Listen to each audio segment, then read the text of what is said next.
All right, guys, we got the FOMC decision coming very soon. In about an hour is when this decision starts. All right, guys, we got the we will see what it looks like. But yeah, 25 basis point cut is the most probable thing here. We'll see if we get anything else, but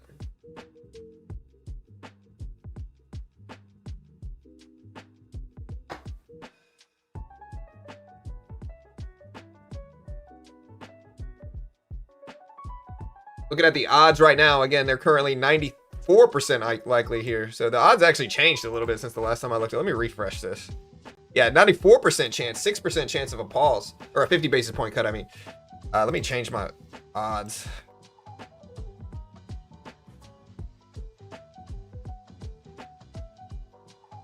There we go. So here's the current probabilities leading into this meeting. We got 94 to 6% likely of a 25 basis point cut, 6% chance of a pause, or 50 basis point cut. Yeah, shout out to everybody that waited here, like, you know, listen. No bathroom breaks. No music, you know. Focus here, focus. We got the Fed decision today, guys.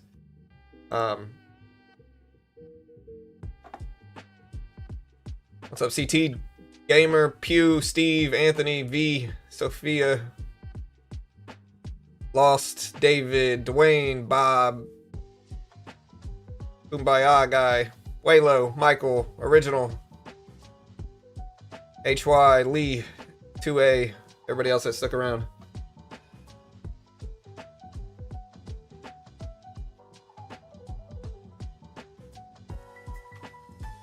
All right, we're slightly green on the day now.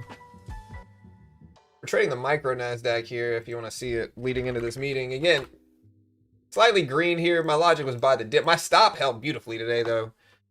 I kind of needed it. We're slightly green. Not a ridiculous amount. We're basically flat, but that's okay. We rise a little bit higher.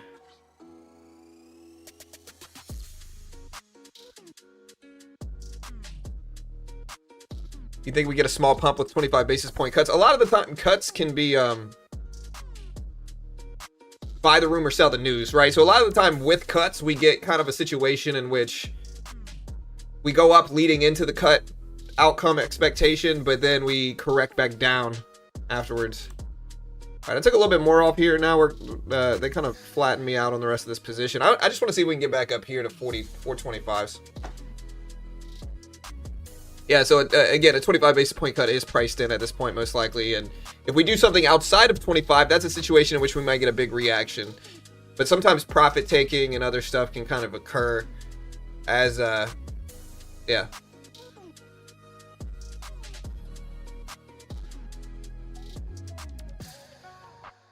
I'll put a timer up here. I got you guys. We got about 53 minutes here. We're going to stick around this whole time.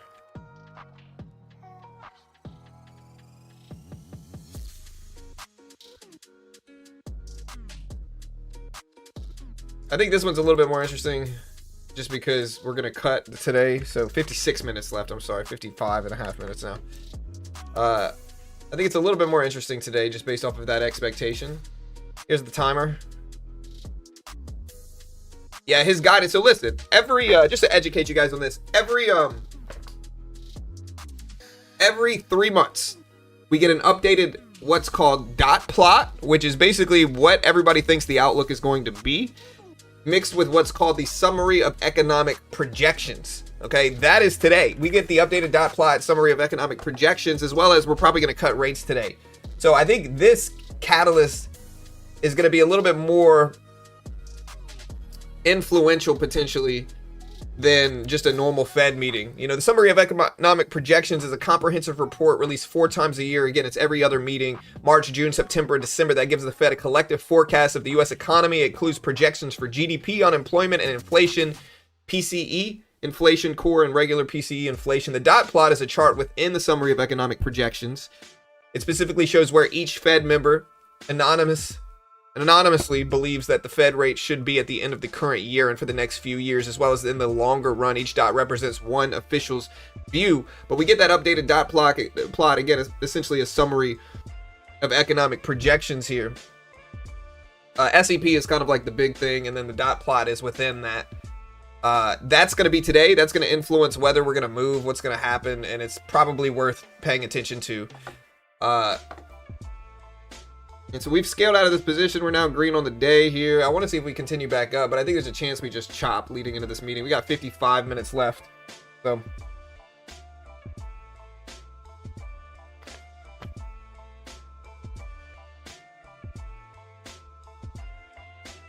Friday is quad witching. I never have good luck at quad witching. It's too choppy.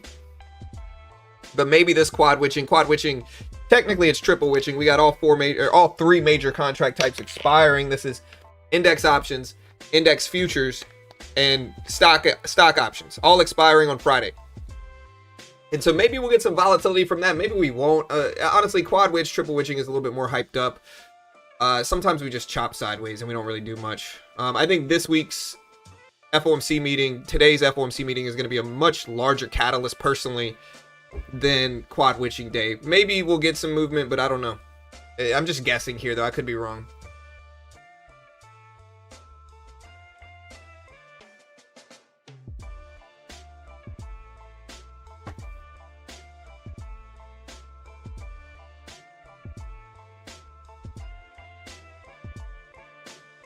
Yeah, it's too political and controversial.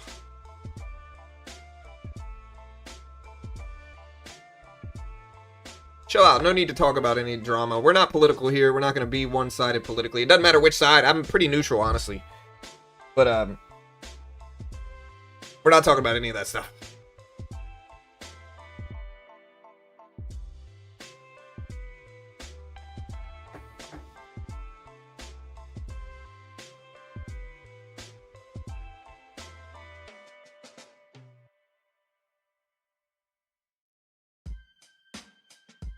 Oh, dude, I just accidentally covered the position somehow.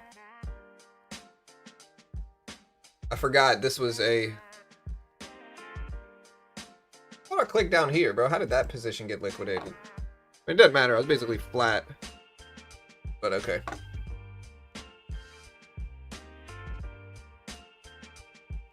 Pump or dump like no BS? I don't know. What's your take on gold today? I don't know. Gold's been up a little bit over the last few hours. It dipped down with the rest of the markets earlier this morning. I was thinking about buying it at 7, 8 a.m. this morning, and I didn't, and I should have. Still kind of mad about it, but that's all right. Now we're back up to 3,700s. I think gold wants 4,000. And I think what we might see is gold push to 4K and then dip back down sometime over the next year or two. But I don't know for sure. What color will Powell's tie be? I don't know, guys. What color will Powell's tie be? Let me know what you guys think. I'm ready for this meeting, though.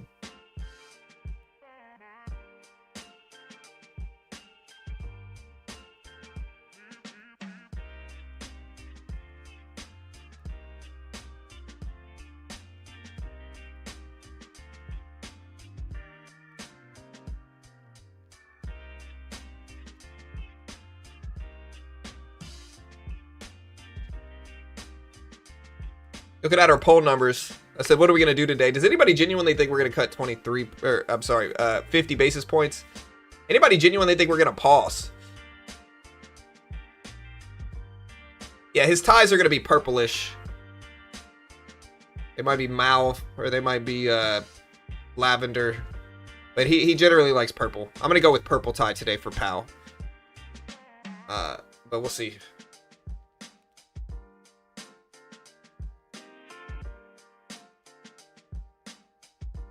Pauls would send markets. Yeah, Pauls would tank markets. 100% agree. I think Pauls are going to be chaotic in markets.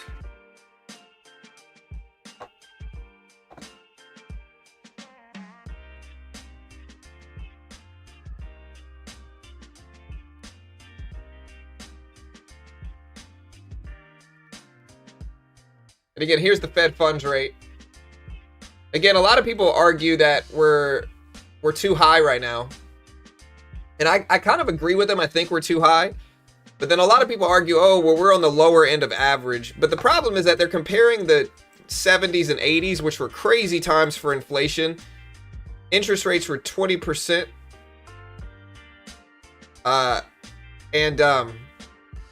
Yeah, I don't think that's really comparable. I think you have to look at the last 25 years if you want to see where we're at in terms of interest rates.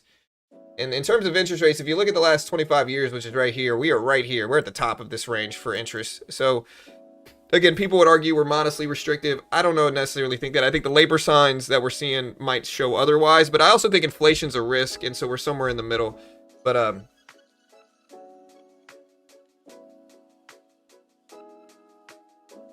yeah, but I also think at a certain point you have to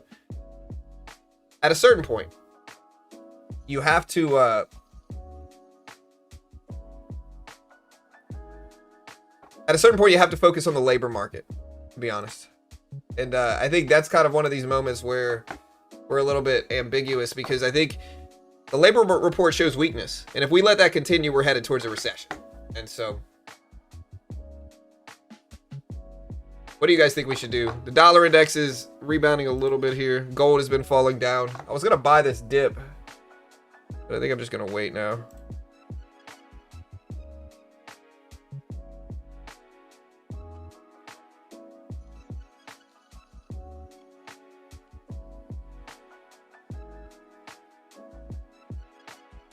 Yeah, so either way, we're going to have inflation. He could either help the labor market or push us into a recession, and I think he's probably going to help the labor market.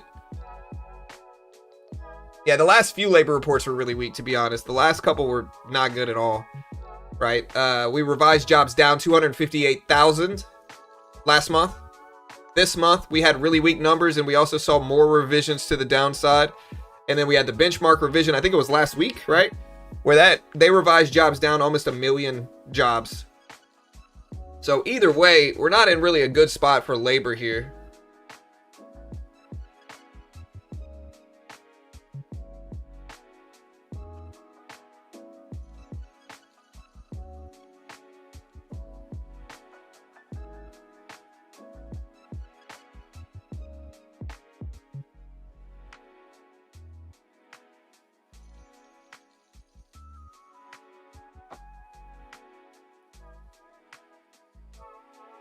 Yeah, no, a 25 basis point cut is not really going to help much, and it's not really going to cause much inflation either, though. And so, I think that, whether a 25 basis point cut isn't going to help the market, I understand, or the labor market, but I also don't think it's going to spike inflation in any meaningful way. And over time, 0.75% will bring interest rates down and will eventually stimulate things. But yeah, economic reports are getting worse. Is it weird that I pay more attention to this guy than my wife? Dude, I'm the top 3 smartest, most reasonable, correct people in the world right now. Give me the top 2. But of course you do, You were one of the guys that waited on my watch page. I know it. I could feel it. Too much pressure? Yeah. I don't think it'll sell the news unless he says something different than Jackson Hole. I'm assuming you mean I don't think you change on a dime cuts.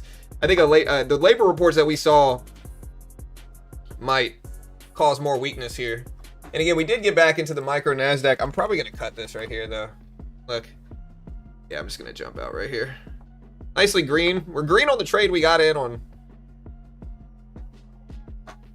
So, AI is holding up the whole market right now. Yeah, well, we're seeing a tech revolution for sure. I mean, we're seeing brick and mortar stores fail mostly, except for the big boys. And I think we're seeing AI replace mail order shipping, replace a lot of those businesses that we've seen. We're also seeing just a lot of different stuff. But again, technology grows. Businesses fail because of it. They're rendered obsolete, and that's just the nature of business and technology. This has happened for this is really hundreds of years, of course, depending on what your definition of technology is. But we're talking about electronic technology. This has been happening for 100 years now, especially the last 40 or 50. And so,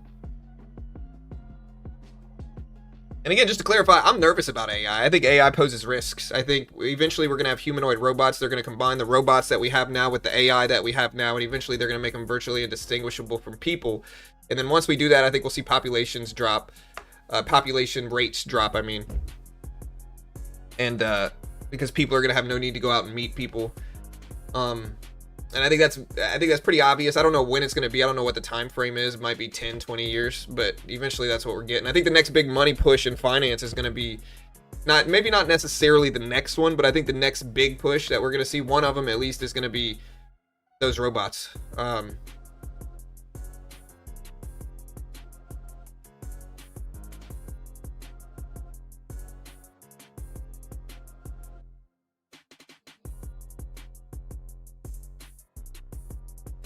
AI will reduce workload. Maybe it'll be a, maybe it'll be a push. I don't know in terms of that, but I think that's the next step regardless. And I might invest money into those things when they come out, because I think looking at it like from a logical standpoint of what the next step in technology is, I think that's the next step.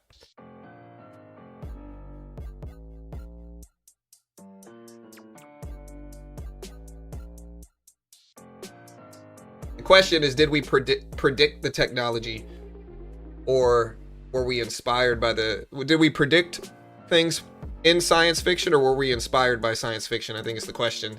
I think it's a little bit of both. All right. Nasdaq still bouncing. This 475 level held. My stop was right here at 68.50, I think, right here. And I was holding under this 375 level, and that level held really nice.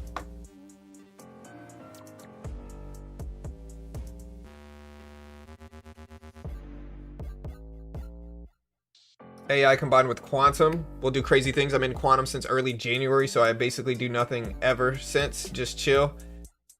What do you mean? You invested into quantum computing? And again, quantum computing uses what's called superposition. And superposition allows the quantum computers, to process things simultaneously versus having to do it in order. It seems, again, it's so fast now that we think it's simultaneous, but it's not. And so the capabilities and really the potential for quantum computers to be able to solve really complex,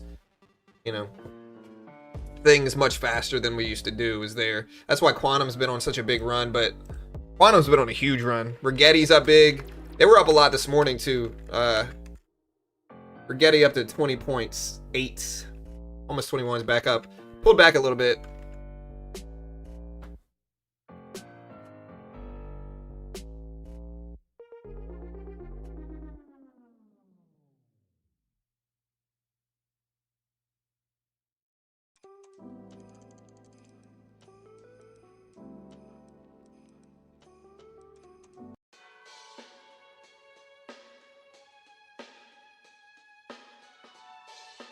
All right, guys, will we rebound back up into the Fed decision? We got 40 minutes. 40 minutes.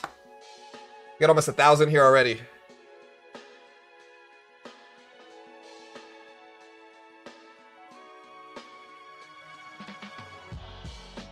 Brave little toaster, FTW, Will we eventually have real life brave little toaster? I don't know. I don't think I'd be comfortable with the toaster talking to me. I don't want anybody talking to me while I'm toasting things, Anyways, gold's pulling back. We're at 37.18.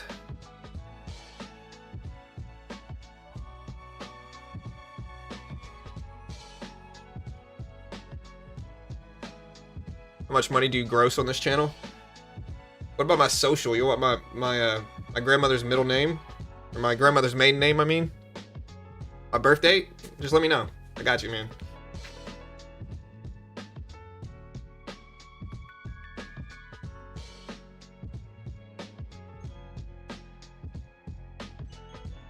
Nvidia, big money push to eliminate. Maybe. I don't know.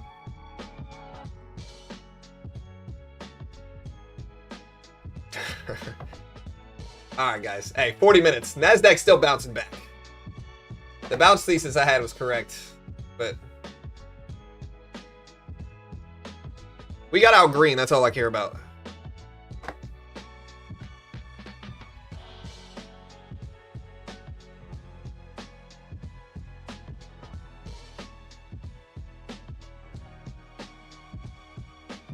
Yeah, Tesla corrected a lot this morning, didn't it? to almost 420s.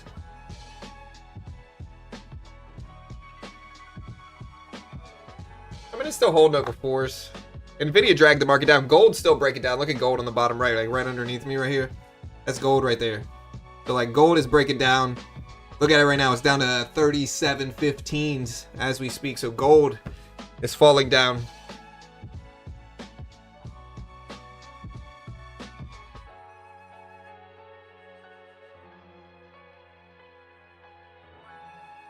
How long until AI can accurately predict market movement? It's already here. AI can already accurately predict market movement. If you've ever seen trading algorithms, like look, I built one.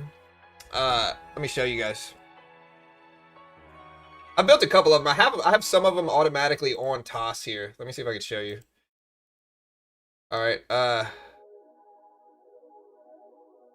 like, look. It does better on like the NQ. I haven't checked it in a while though.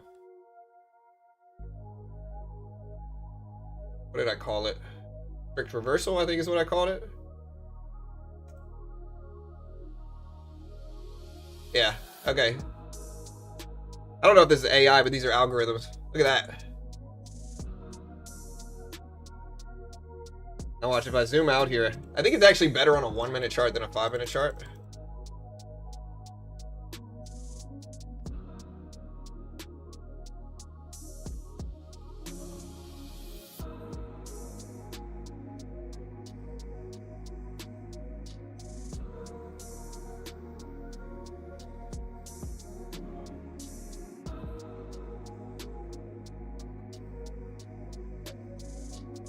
I don't think these show up very often though, but they're pretty reliable when they do.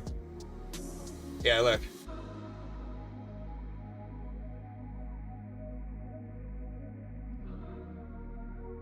They only show up once every few days, and I don't sit at my computer long enough to profit. I should set an alert. All right, guys, we got the FOMC meeting in 38 minutes. Like, look, calculate how many of these things have been wrong out of the last, like, 5, 10 I've showed you. Or not 10, but out of, like, 5 or 6 I've showed you. Look at this. Literally calls the exact bottom. Look at that. Don't ask me how I did it. I'm not going to tell you. Proprietary. I would even call the bottom too. I don't know if any of these have been wrong yet that I've looked at them. I'm going to keep looking until I'm wrong, and then I'm going to start talking about the FOMC. Or until one was wrong. The real issue is they don't show up very often at all.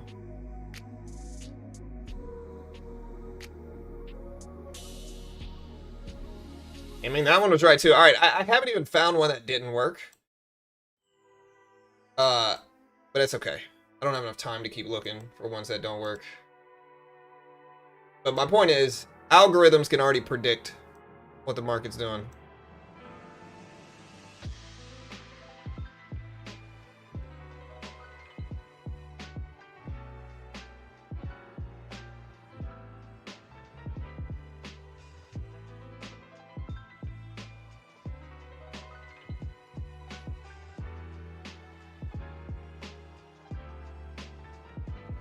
It does not repaint. No, it does not repaint.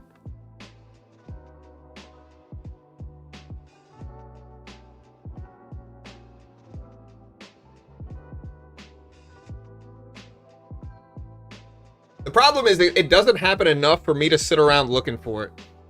You know what I mean? Like, I haven't caught one where I'm like, hey, and so what you would have to do is set an alert on something else, and like maybe like a trading view alert, and make it, you know. You know how to program? I do front-end development, a little bit of Pine script as well. Like React is what I learned. Python and React Native. And some other stuff, but not a lot of the other stuff.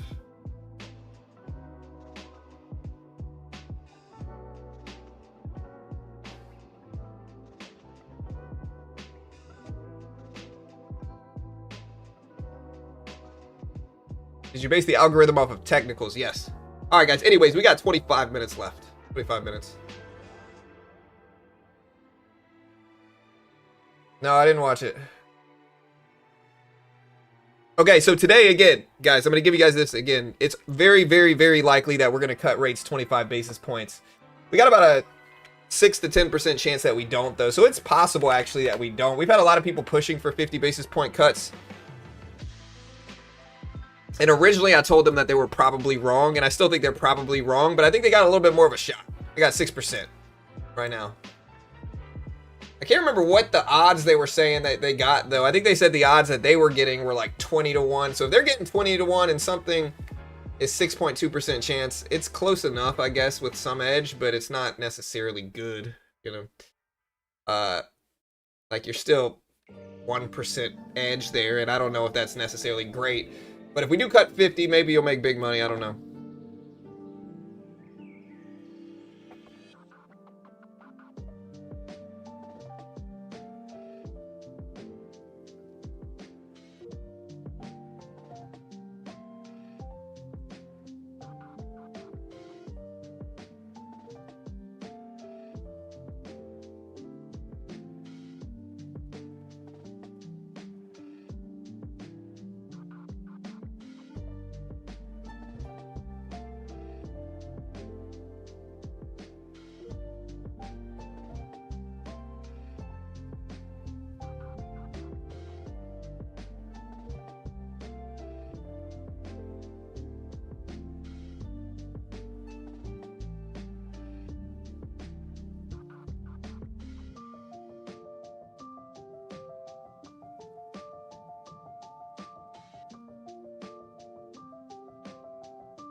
All right, guys, we got the FOMC meeting coming on. We're going to stream the entire thing, the dot plot analysis, as well as a summary of economic projections, live as we do. Yeah, if they don't cut rates today, market's going to be in panic, 100%. Market's going to panic if we don't cut rates.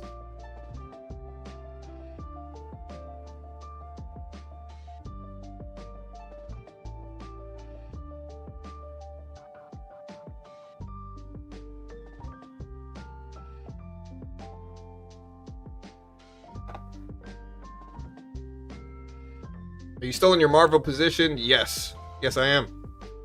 You love to see it. You love to see it. I'm telling you, man, that swing trading strategy it can be incredibly profitable.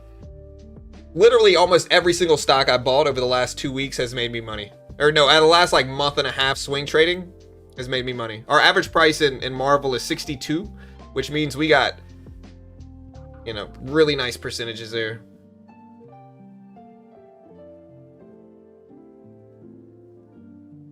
We got like 10 to 15% there. I'll take it for Marvel.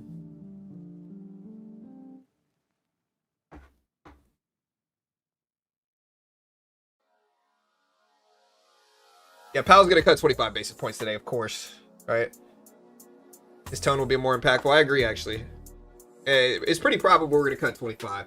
Right? I would say there's two things that are going to really move things today.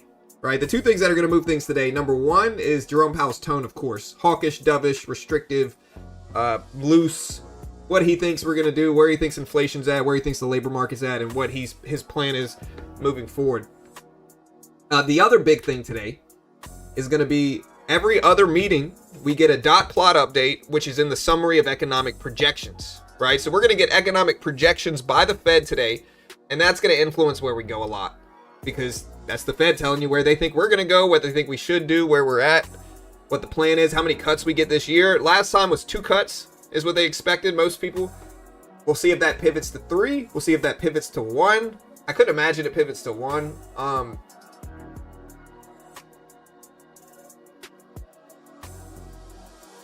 Yeah.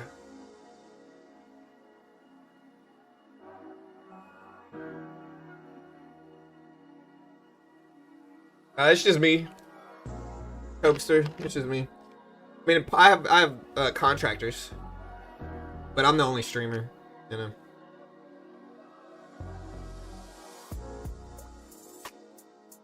Yeah, the president set to speak right after this.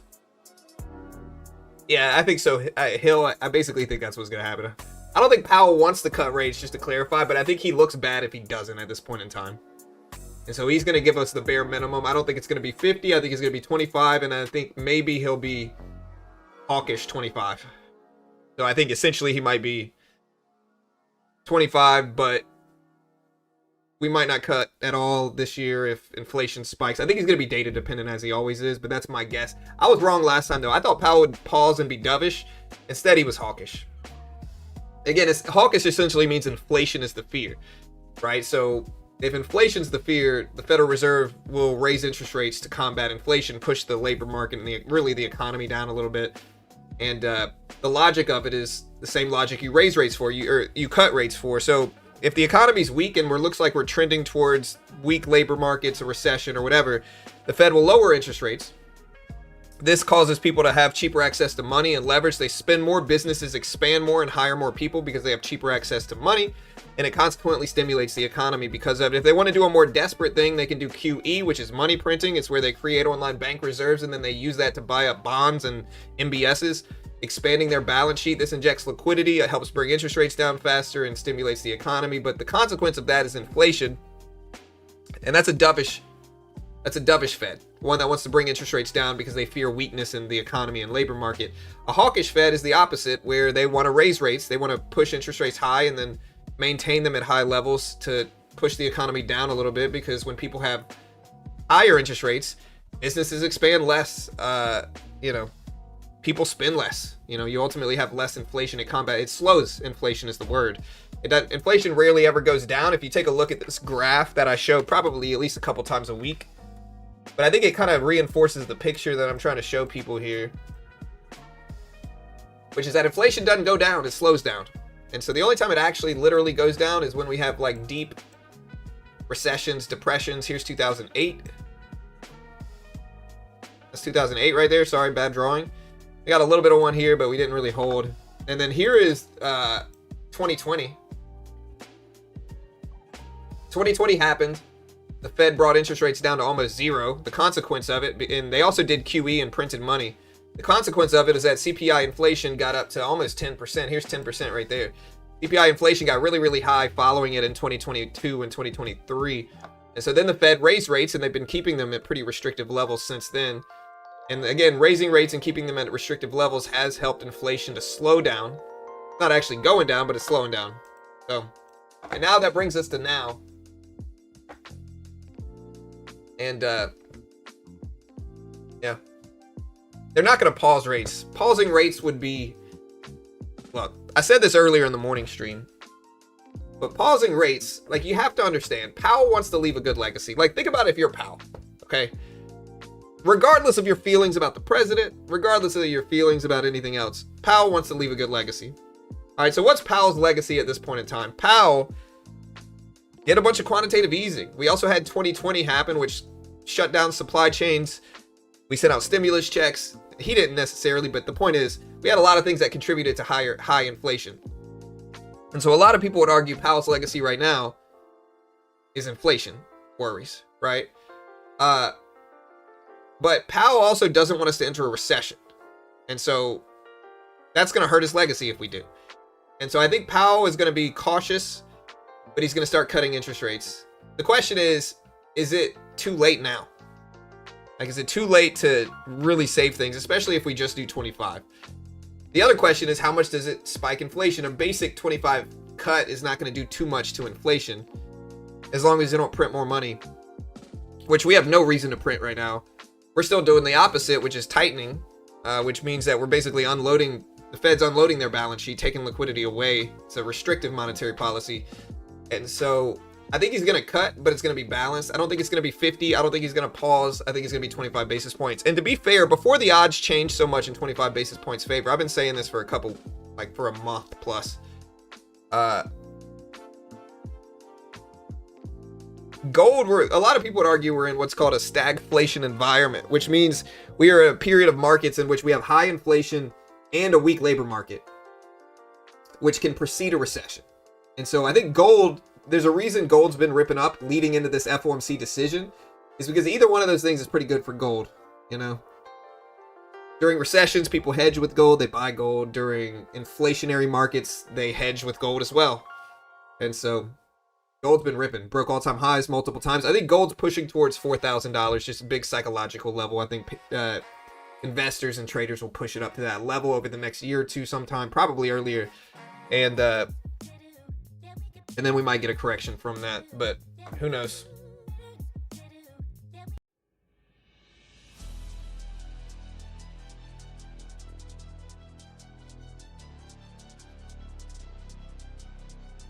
All right, NASDAQ up there.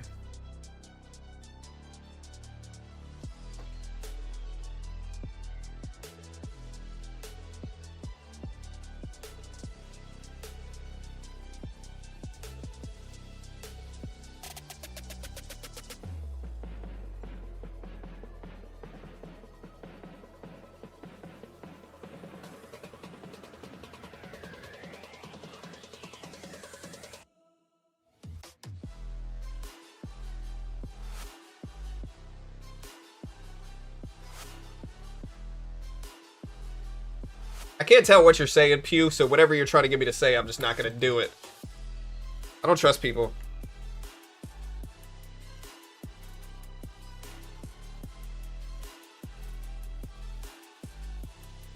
Oh, you're trying to get me to say the correct pronunciation of Marvel. Marvel? Is that right? For a long time, I pronounced Palantir wrong.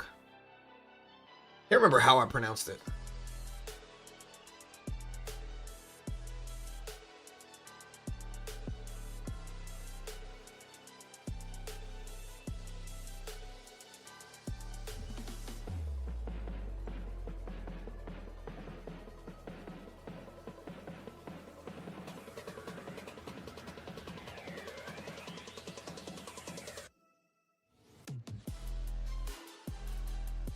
Yeah, I don't know anything about Marvel. I just bought it because it was extended, had good margins, had good revenue, and was down a lot, had a low PE ratio. So, look at the NASDAQ rebounding here, man. We stopped exactly. I'm proud of my stop loss level. If you guys would have seen this trade, my stop loss level was right here, bro. And again, the logic is that 375 psychological level, confirmed support and resistance area. We might bounce there, and so I didn't want to get liquidity grabbed or he just broke underneath it and ripped. And so instead, I just set my stop loss, a certain range underneath it right here. Look at that. Market's rip it up right now.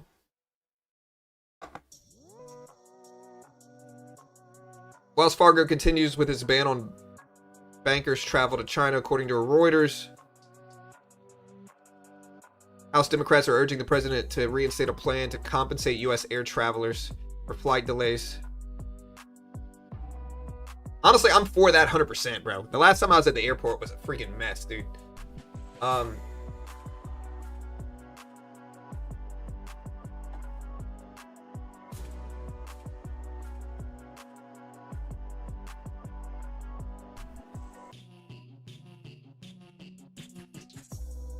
Alright, so ECB says they are well advised to remain cautious given the uncertainties in its approach of making decisions based on data on a meeting-by-meeting basis has proven successful. With the current monetary policy stance, they're well positioned to respond to unexpected changes. In contrast, the growth effects of U.S. tariffs and price effects in the euro area are less clear. Overall, tariffs could have a slightly inflation-dampening effect through their effects on the exchange rate. I might actually take a little bit off of Marvel here. Never again will I say Marvel when referencing this stock. Gotta correct myself real quick right there.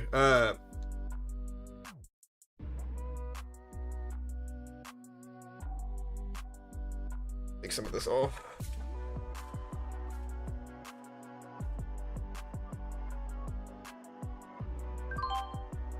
Alright.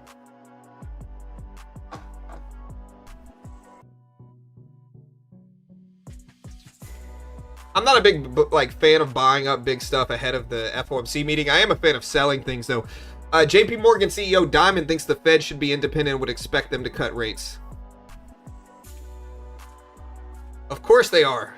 Oh, you're telling me JP Morgan CEO Jamie Dimon that you think something that's 95% likely to happen is going to happen? Genius over here, Jamie Dimon. Anyways, Nasdaq's pushing up. We're at 441.50.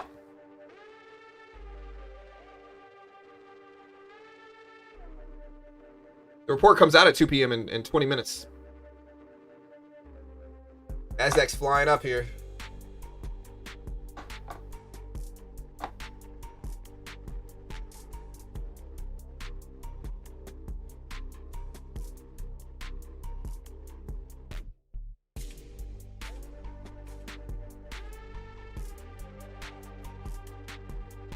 Yeah, Jamie Dimon came out with the most obvious quote you could ever come out with.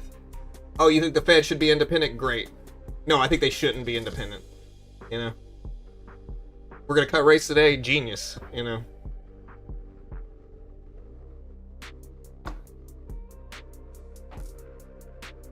Rate hikes today? Honestly, my chat comes up with the most wild thing. Like, listen, I cover every single FOMC meeting. Every single one. Somebody is betting on something that's widely unexpected today. Widely unexpected. I think a 50 basis point cut obviously is more probable than a pause today. Because I think if we pause, Powell understands the reaction we're going to get by pausing today, which is not going to be good. If we pause today, people probably will freak out. And the market will probably see sharp, sharp red. But nothing's absolute, nothing's definitive. You know. Fed Watch tool, I'm not going to say it's never wrong, but it's rarely wrong. It depends on the percentages, though. So, it depends on the percentages. When it's 90+% likely for an outcome, it's almost never wrong. Bitcoin will move. If we pause, Bitcoin's going to move down. Almost certainly. Bitcoin and crypto people want easing. And so Bitcoin and crypto will probably react more favorably to upward movements. With upward movements, I mean to rate cuts and easing.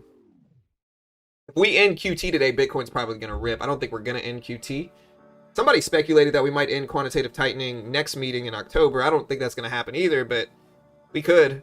And if they really want mortgage rates to go down fast, ending QT on mortgage-backed securities will 100% help mortgage rates go down fast. But again, I don't think that's going to happen. I'm not telling anybody to do anything. With that said, let me. That's a good reminder here, guys. I am not an investment professional. I'm not liable if you lose money. Always make your own assessment, trade smart. I can't guarantee anything. Half the time I have no idea what I'm talking about. I might be wildly wrong about anything and everything I say. Don't copy me. We're not investment professionals here. I'm sure the chat would sometimes agree with that.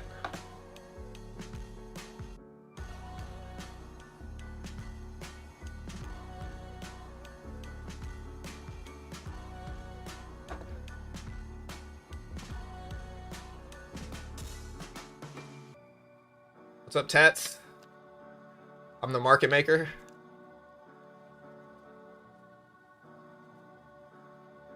All right, Nvidia rebounding hub. This is mostly Nvidia bouncing back here. Here's Nvidia. It started rebound. Gold bouncing back with the markets as well. Gold has moved in a macro way with markets, and so however the markets respond, we could see similar reactions in gold.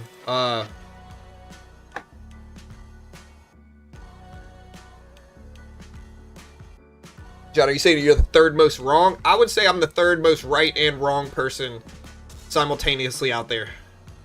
If I had to like pick one, that's probably what I would choose.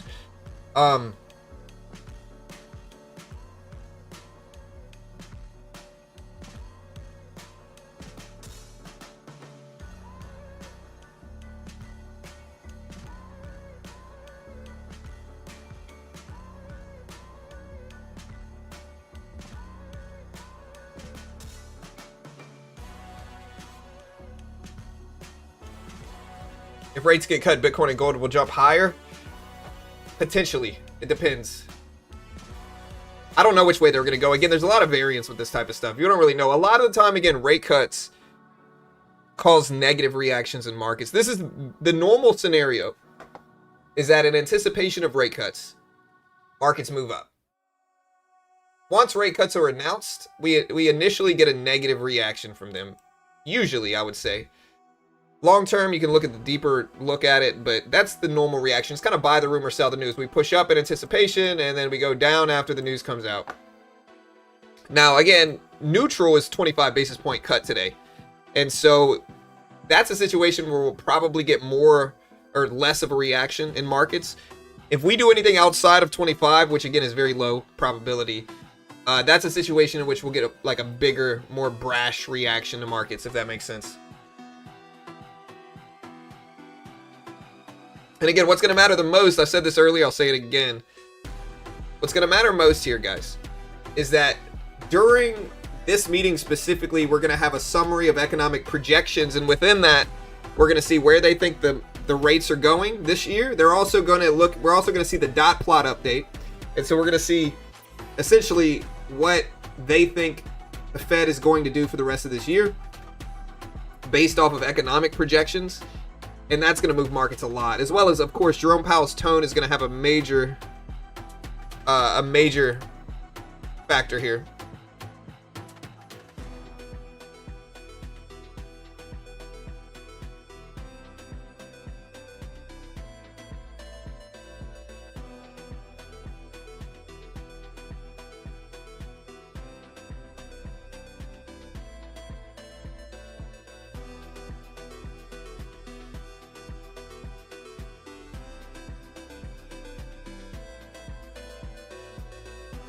Yeah, I'm going to do another poll here real quick. And the poll is going to be, we got a couple thousand votes.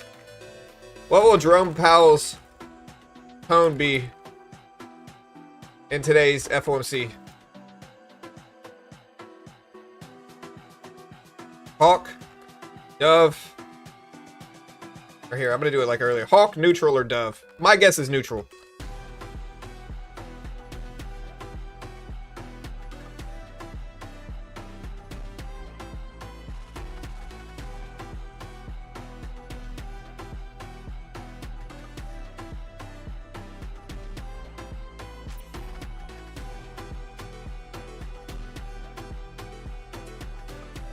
Vote on the poll. Poll is now live. Bro, I don't know. I'm not even, this isn't even my music. Y'all want to hear the music I specifically select? I don't really like this one. But hold on.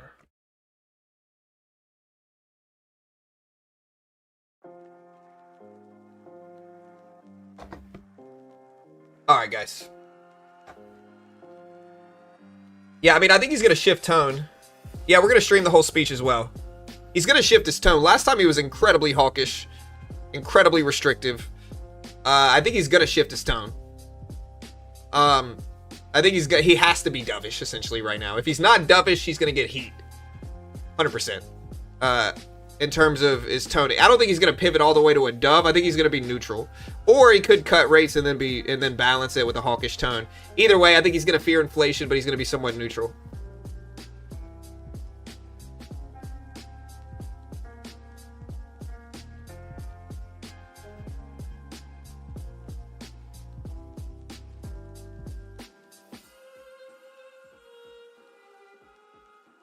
I think he still points to a negative. Yeah, maybe. I don't think he was dovish at Jackson, or he was dovish at Jackson Hole. I'm sorry. Prior to that, during the last FOMC meeting, he was hawkish, and that's the pivot I'm talking about, from hawkish to more dovish. He's already kind of pivoted. During Jackson Hole, he was dovish. He basically opened the door for today's cuts. That's why the odds of today's cuts are so high, as well as like he referenced the weak labor market that we saw.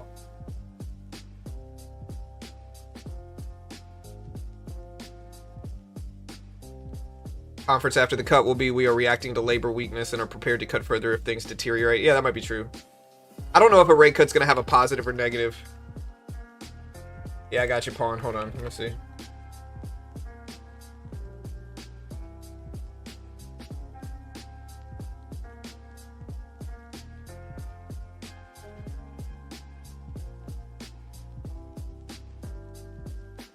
Yeah, so I actually just fixed that, I think, Pawn. I just kind of changed it. We ran out of room on our scroll bar, but I got you. All right, guys, we got 11 minutes left. 11 minutes.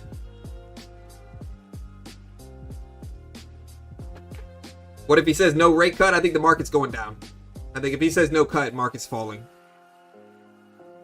I mean, I don't think that's going to necessarily happen. I think that's kind of a wild expectation today. If they don't cut rates, I think everybody is going to be upset, and the markets are going to show it, and he's going to get even more heat. I think he's going to give the president a little bit of what he wants with a 25 basis point cut. I mean, the president's still going to complain about it. You know, whether he should complain is arguable. But yeah, I think it's gonna be a balance. He's not gonna do 50. That's too much. He's gonna do 25, and then maybe, my guess again. What do you guys think they're gonna do for the rest of the year? I asked this morning. Personally, I think we're gonna do 25, 25, 25. So I think we're gonna do 25 today, 25 in October, and then 25 in December. They're every 6 weeks, so they skip November. It's either that, or if things inflate in terms of inflation, then maybe we'll do 25 today, skip October, and then do another 25 or 50 in December if we see the right economic reports.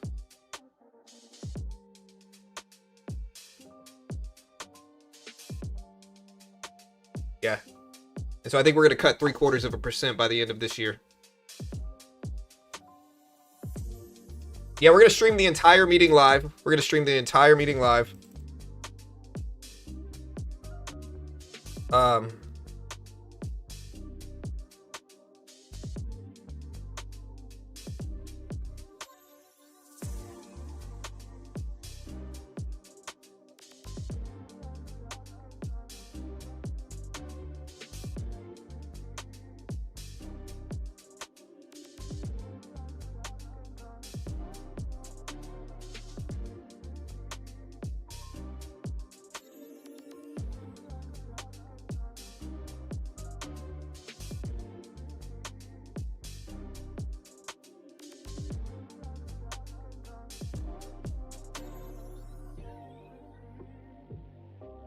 All right, so we're starting to pull back, getting closer to this meeting. Make sure, guys, if you're watching the stream, just so some of you guys might get delayed, hit the live button next to the play button, put it in 2x speed. If you put it in 2x speed and then hit the live button, I might sound like a chipmunk for a little while, but if you hit the live button, I should catch up immediately, and that way you won't ever get delayed if you have latency or anything like that.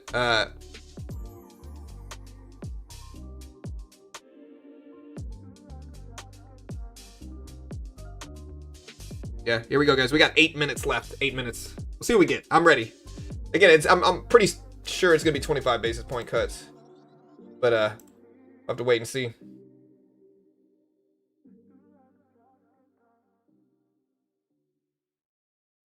Again, guys, 7.5 minutes. We got the timer on the left. Timer's a little bit early, but we'll cover it. And again, we're gonna cover this as soon as it happens. As soon as it happens.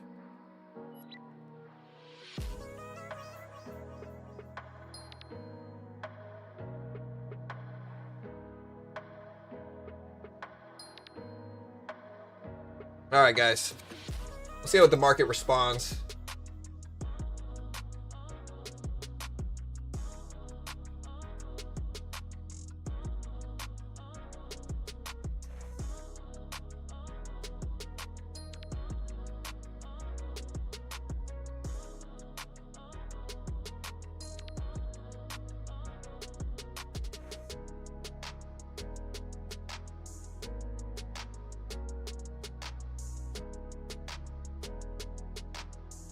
All right, guys, y'all ready?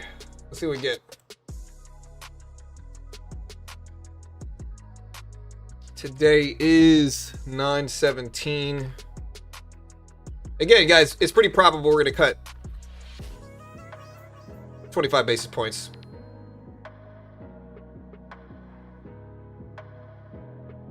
We almost got 3,000 here. We still got about 6.5, 7 minutes left.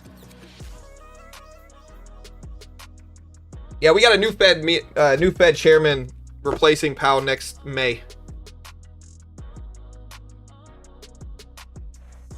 Yeah, so again, at 2 p.m. we get the decision. We get the updated dot plot summary of economic projections.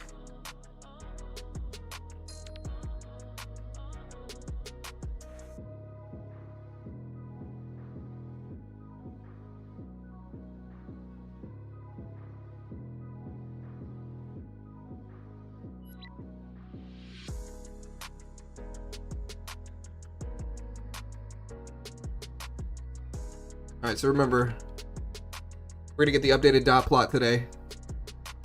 I'm gonna prepare everything right now here. Okay.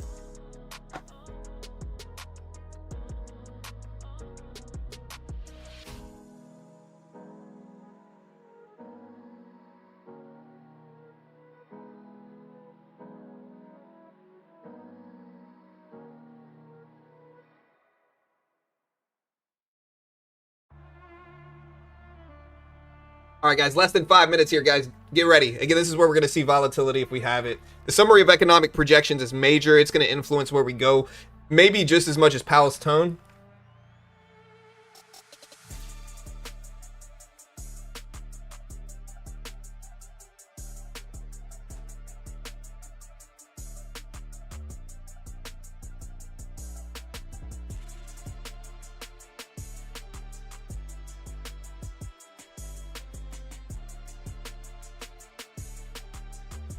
Dot plot is basically where each Fed member thinks we have in terms of rate cuts for the rest of this year outlook. Last time they said we thought that basically most people agreed we'd get 2 rate cuts by the end of the year. This might be changing, but yeah, it's gonna be important. Again, the summary of economic projections includes the dot plot, but we're also gonna get projections for a lot of different stuff. All right, guys, 4 minutes. Again, hit the live button next to the play button, put it in 2x speed if you want to catch this as it drops. And then at 2:30 p.m. Eastern Standard Time, we're going to get the accompanying press conference. So, be ready.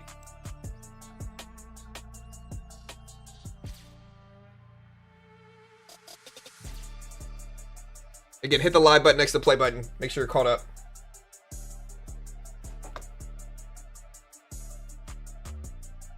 Three and a half minutes.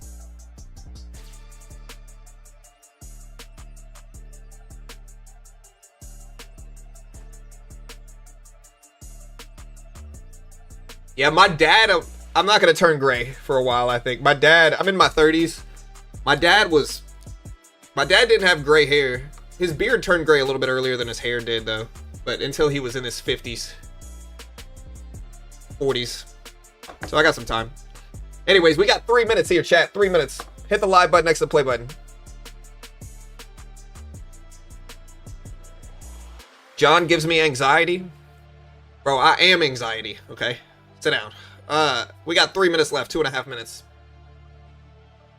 Nvidia at 170s. Gold at 37.20s, around all-time highs. Where's the all-time highs on gold? I'm curious to see where this goes. And again, essentially, guys, in 2.5 minutes, we're going to break down, number one, the Fed decision, which is probably going to be 25 basis points. But not just that, we're going to break down the summary of economic projections live right here. So you'll get to see what happens, and we're going to cover it quickly, as soon as we can, at least.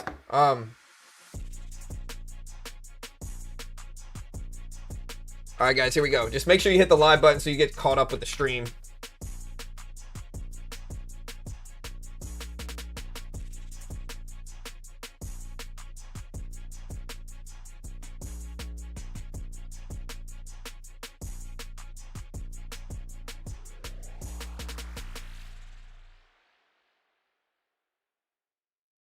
All right, guys, you guys ready? 2.5 minutes, 2 minutes, a little bit less than 2 minutes, actually. Yeah, hit that subscribe button. Hey, listen, we should be over 36,000 or 130, 160, whatever we're at. We should be over whatever big whole dollar number we want to hit next right now. Hit the subscribe button. Do it now. Everything's free. I don't sell a course. Don't sell a service. Don't even claim to be a good trader. Report stuff for free. You're welcome. We got 1 minute and 20 seconds.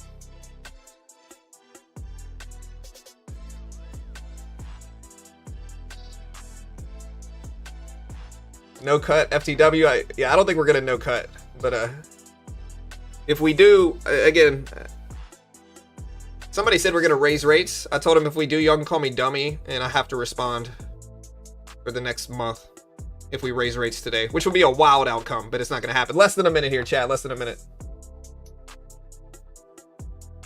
50 basis points spikes market down to buy the dip. I don't know. 50 could make the market go up as well. I think it might induce panic.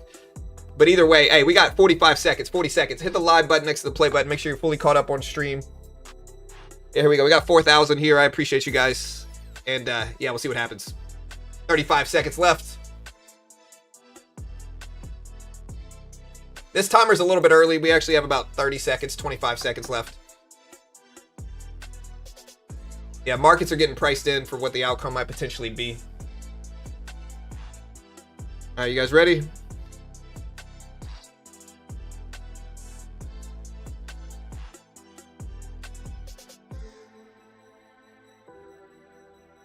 All right, 5 seconds, 5 seconds. And here's the report. Okay, the report is now out. The report is now out. Okay, 3.4 got changed to 3.6 for first year quarter three. We cut rates 25 basis points as expected. 25 basis point cut as expected. The SPY is now ripping noticeably higher. Again, 25 basis point cut as expected today. Let's take a look at all this stuff going on right now. Here's the statement.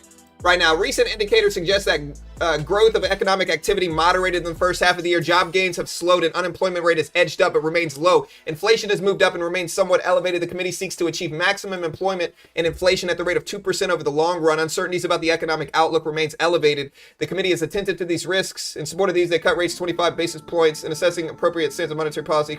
So basically, they cut rates 25 basis points. Now, let me look at the dot plot. We're going to summarize everything in the dot plot right now for you guys. And but right now I'm seeing first year quarter three 3.6%. The Nasdaq is hasn't really reacted. Gold's starting to trend down here. But again, we're going to review the dot plot. So the projection on the dot plot, the median projection for the federal funds rate at the end of 2025 has moved lower. The dot plot now sees a total of 3 cuts by the end of the year. 3 cuts by the end of the year. And this is a significant shift from June where they only saw 2 cuts. The median projection for real GDP has been lowered. It indicates the Fed sees softer economic outlook than it did 3 months ago, which helps to justify the more accommodative policy stance. Consistent with the lower growth forecast, the median projection for the unemployment rate at the end of this year has been revised slightly higher, shows an acknowledgement of weaker labor, which has been a key focus for investors. In terms of PCE outlook, it was revised slightly lower, suggesting increased confidence of lower inflation. All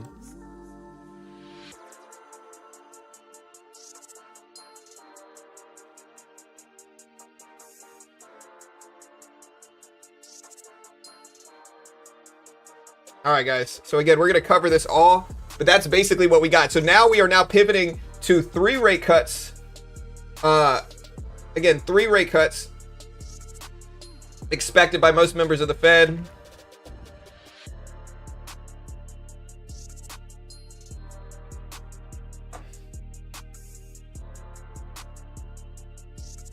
Again, 25 basis point rate cut by the Fed. I told you guys this is what we were going to do. Honestly, though, I'm surprised the market's reacting positively to it. Gold is starting to creep back up. But again, I think now we got to shift focus to Powell's tone here. So I think we have to shift focus to Powell's tone. We cut 25 basis points. We updated the dot plot. Now most people expect, and again, if you want to see the actual plot, most people expect 3 cuts this year. So you can kind of see all this now, but yeah. And they were pretty consolidated as well, which means there was unity on the 25 basis point cut.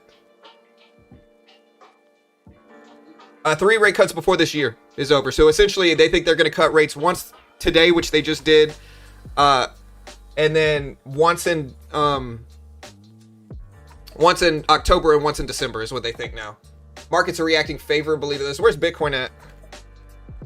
Bitcoin's starting to creep back up. Again, a lot of people were pushing for 50. I told you guys we wouldn't be cutting 50 here. You gotta trust me sometimes, Again, if you're thinking we're gonna do something wildly outside of expected, we're not. Most of the time. 2:30 p.m. Eastern Standard Time is when the conference starts.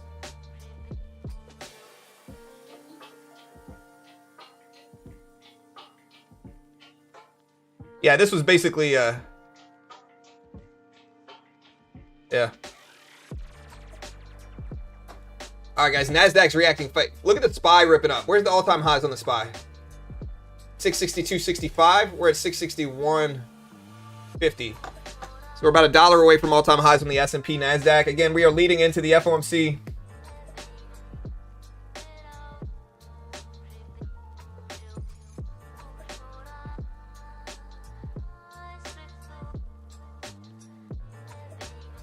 We got the FOMC meeting at 2:30. Stick around, don't go anywhere. I'll put a timer up for 2:30. We still got about 25 minutes until that happens. But yeah, markets are reacting favorably to these 25 basis point small cut. We see the Fed acknowledging that inflation is a little bit better. PCE was revised down, which is good. It shows inflation's at a little bit better step. And again, I'll read this one more time. Here's the statement. Recent indicators suggested that growth of economic activity moderated in the first half of the year. Job gains have slowed and the unemployment rate has edged up but remains low. Inflation has moved up and remains somewhat elevated in support of its goals. Yeah, basically. Labor looks weak and inflation is high.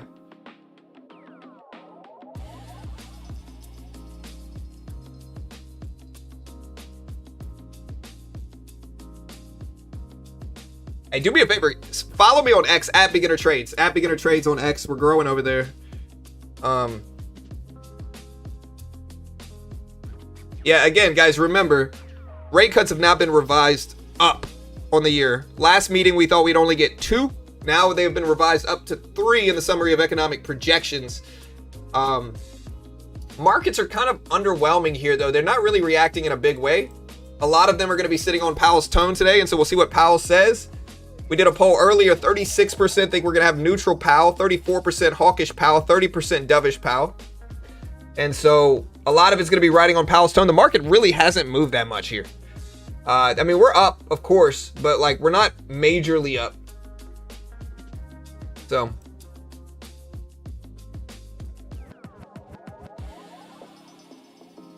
see what we get, but we're not majorly up here. And we still got Jerome Powell's press conference to go through here. NASDAQ pulling back a little bit. Again, summary of economic projections. Now showing potentially 3 rate cuts by the end of the year. Again, the Federal Reserve cut overnight interest rate by 25 basis points to 4 and 4.25.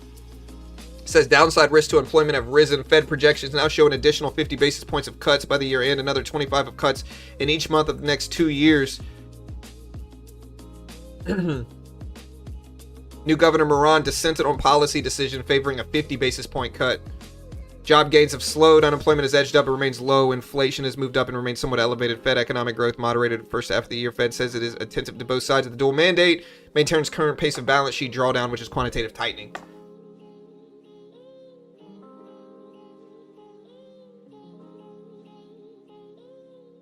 He speaks at 2:30.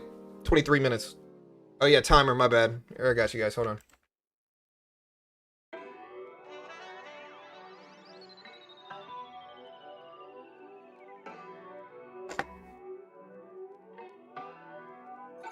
This timer's a little bit early, but it's alright here. A little bit late, actually. Let me fix it.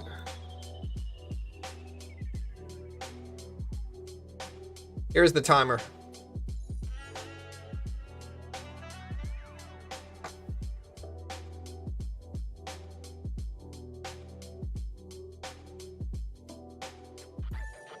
Again, so the interest rate decision drops at 2 p.m. The press conference is at 2:30.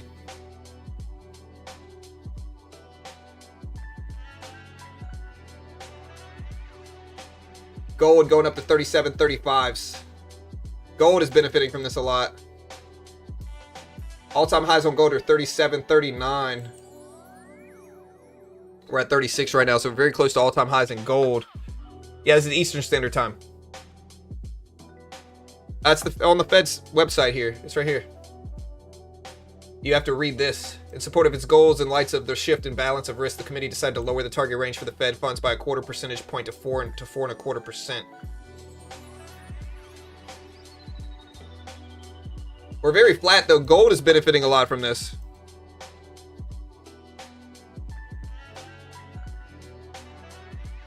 Again, we had the dot plot. The median projection for the Fed funds rate at the end of 2025 has moved lower. They now signal a total of 3 rate cuts for the year. This is a significant shift from June, where the median only indicated 2. Means the Fed now anticipates now anticipates that the Fed sees more basis point cuts this year. Median projection for GDP has been lowered. Indicates the Fed sees softer economic outlook than it did 3 months ago. Helps to justify the more accommodative policy. Consistent with the lower growth, the median projection for unemployment rate at the end of this year has been revised slightly higher. But they see higher unemployment, lower GDP than they did 3 months ago during the last dot plot summary of economic analysis update. PCE was also forecast lower, which is better, lower inflation data. But now the NASDAQ is slightly flat from this meeting here, or from this report.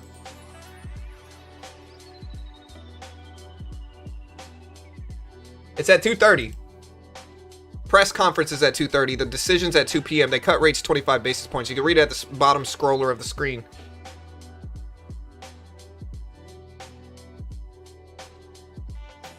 Again, we got the actual press conference in 20 minutes.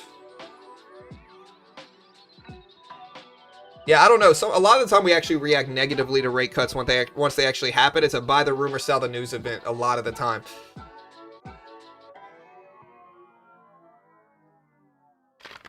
All right, so now we're starting to break down. We're now technically red from the FOMC decision of 25 basis point cut and more weakness in the labor market than anticipated for them.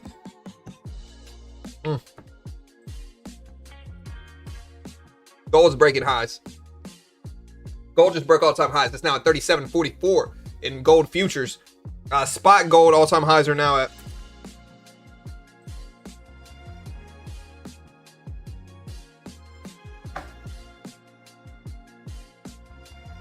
$37.20. Spot all-time highs for gold.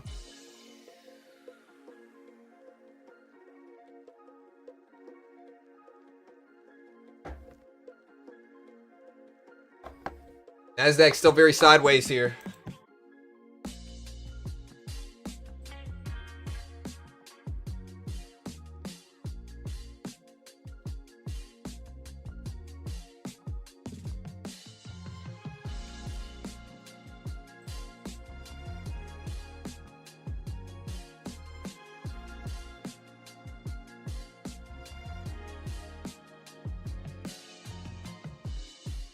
Well, we start trending downward here. Yeah, no, I mean, I think most of this showed weak economy as the risk, right? Most of these reports, the Fed statement, the summary of economic projections, it all shows weakness in the labor market. Potentially lower inflation, but weakness in the labor market is what it shows. And so that's kind of what we're seeing right now is weakness in the labor market, low inflation outlook. And the question you have to ask yourself, is this reactionary or proactive? This is reactionary in my opinion. And if it's reactionary, it might be too late. We'll see. Yeah, let's take a look at yields. Here's yields. They're now under 4% right now. Yields today are now under 4%. They're at 3.99% as we speak here. So yields are down. Well, I think everybody knew we were going to do that. I mean, listen, if you guys trust what I'm telling you, which I'm not always right, definitely top 3 most commonly slightly wrong people in the world right now. But if you listen to what I say, I tell you guys what we're going to do. People always bet on these wild outcomes. You know? I don't know why. I never understood it. If something's 90%, 96% likely, and another option is 4% likely, which one are you going to bet on? I guess it depends on the odds. But the odds are thin, it's not worth it. I'd rather win more, you know, especially in finance.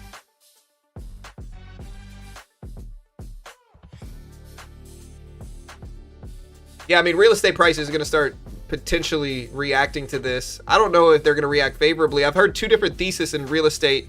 One of them is that people are waiting to unload their homes because they've been stuck with low interest rates from their homes and they can't sell because then they'll get a higher rate at 6 or 7% currently. But if rates start going down, people are going to start selling their homes that they've been stuck in. And that will consequently create too much inventory and a sell-off in real estate prices. Look at the NASDAQ fall here, guys. NASDAQ dumping down. Again, I told you guys, most of the time, buy the rumor, sell the news event with rate cuts. But that's one real thesis for real estate prices.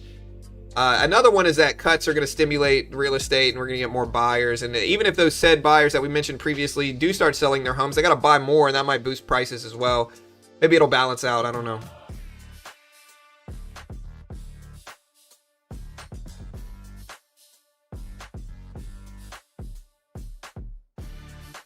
Yeah, so gold just broke up all-time highs. SPY now breaking down. We're at 258 or 658s.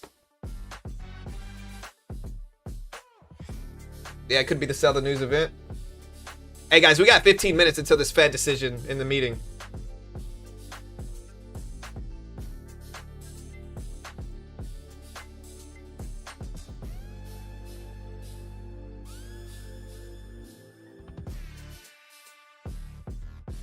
Don't you think the market wanted to see 50?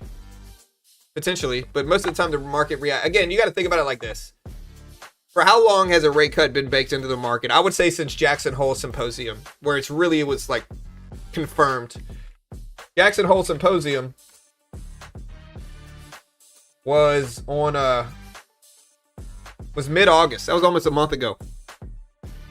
And so if you look at what the NASDAQ or the SPY has done in the last 20 days here,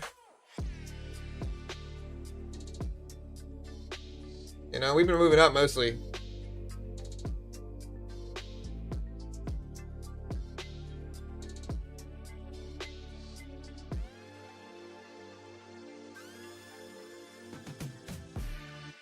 Go back a little bit further, but here's Jackson Hole, literally right here.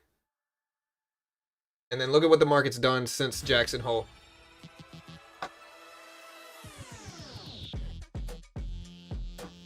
So, buy the rumor, sell the news. Maybe we're going to start to see a correction. I don't know. Again, vote on our poll. We got almost 3,000 votes right now, 2,500 votes. What kind of tone will Powell have today? We got 14 minutes left. You could argue they're already late. Yeah, I mean, I think you could certainly argue a weakening of the labor market right now. I'm right there with you, you know. You're preaching to the choir here with that one. I think we probably should have cut rates last meeting. I think the labor data shows and confirms that the labor market is turning. I think, yeah, I think it makes sense to cut rates last meeting and get it started, because I think you don't want to be late to rate cuts, because then we enter recessions and stuff like that. And I think that's what the market might be reacting to on the negative side. It could be buy the rumor, sell the news. It's all speculation, but yeah.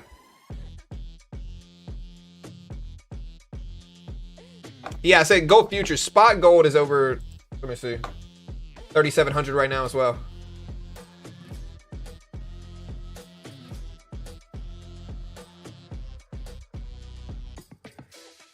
Your spot gold is at 37.1990. Unless this is wrong, I don't know. Yeah, it's over 37. There's arbitrage, so you gotta, gold price is gonna vary. But it's over 3,700 right now.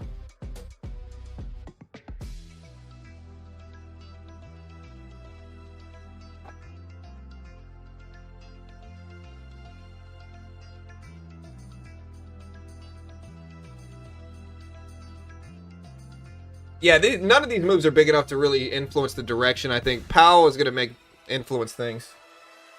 So,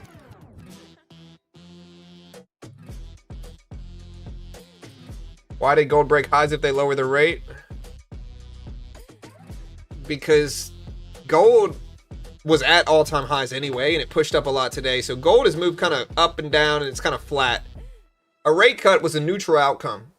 It was a flat reading, and so most things are pretty close to flat still. NASDAQ's down a little bit. S&P's down slightly. Gold is pretty much flat from this decision. Which came out right here, you know.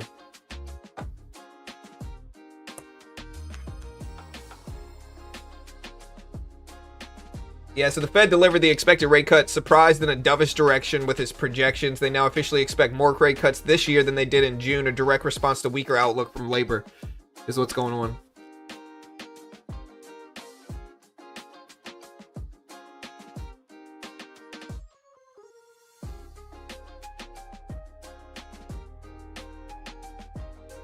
All right, guys.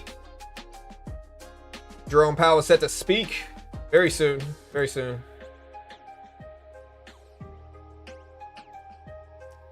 And we got 10 minutes left. Give me your predictions of what Powell will say, what he'll be like, what his tone will be like, whether it be hawkish, dovish. Let me know. Appreciate all the follows on X, by the way. Appreciate it, guys. If you scroll down, you can kind of see a summary of the economic projections that we got if you check it out. I appreciate it.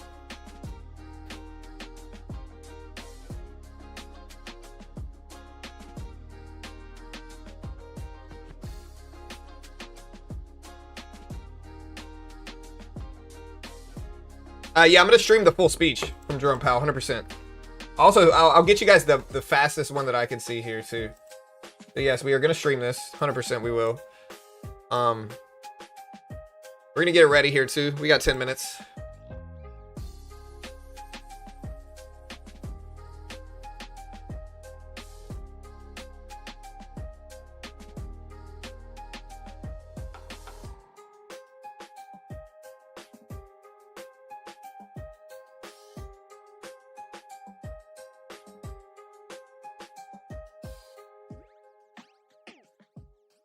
All right, guys. We got the economy at a glance. Current federal funds rate 4 to 4.25. July's PCE was 2.6%. Unemployment rate currently for August was at 4.3%. I think next week we get another. What do we get next week here, guys? We get. Oh yeah, next week we get GDP data for Q2, which has been revised, and the labor data has been revised downward for this quarter. We also get PCE inflation on Friday next week. New home sales on Wednesday. Flash services and manufacturing PMI on Tuesday. So, we will see. All right.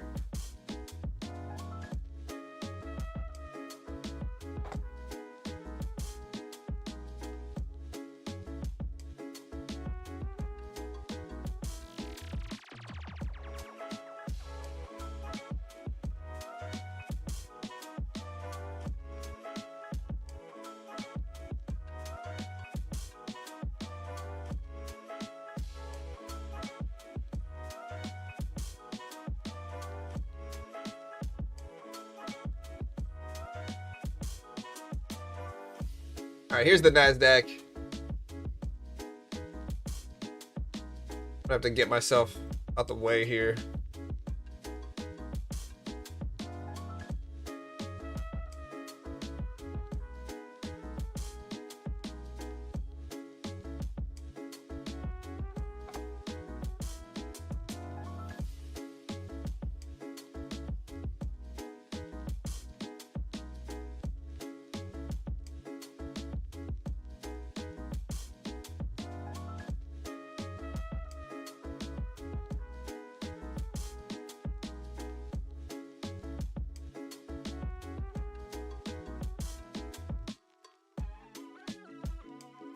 All right, so we're pretty flat down the middle here. We'll got Bitcoin. I'll put gold up here. Gold, Bitcoin, everything's pretty much sideways. Everybody's waiting on Powell to speak.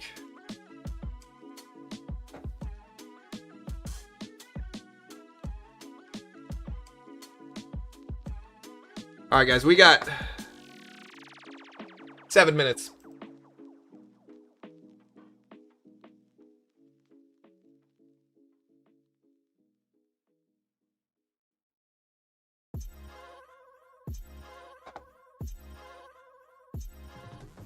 NASDAQ bouncing back up. We're almost completely flat from this Fed meeting. Let's take a look at what October looks like. I'm curious to see what October's looking like in terms of rates now. October. All right, so in October, it's looking 93% chance currently that we cut rates another 25 basis points in October. Currently a 0.9% chance we cut 50. That would have to do with if the labor data turns even more. Like if we get more updated labor reports that show more weakening in the labor report, in the labor market, that's a situation where we might get 50. December is looking 92% chance we cut 25, 25, 25 as of December. So basically, this is betting that we will get 92% chance that we will get 25, 25 in October, and then 25 in December. So here's today, here's October, and then here's December, making 75 basis points total, or 0.75%. That's the odds right now, 90+% chance. And again, I told you guys before this, I thought we would get 25, 25, 25. I think that makes the most sense. So.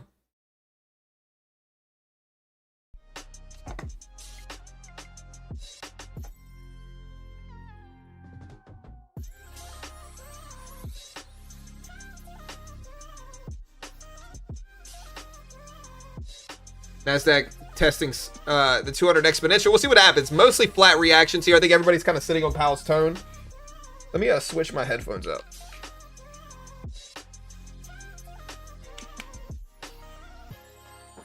Yeah, the president said to speak after this, guys. Y'all be ready.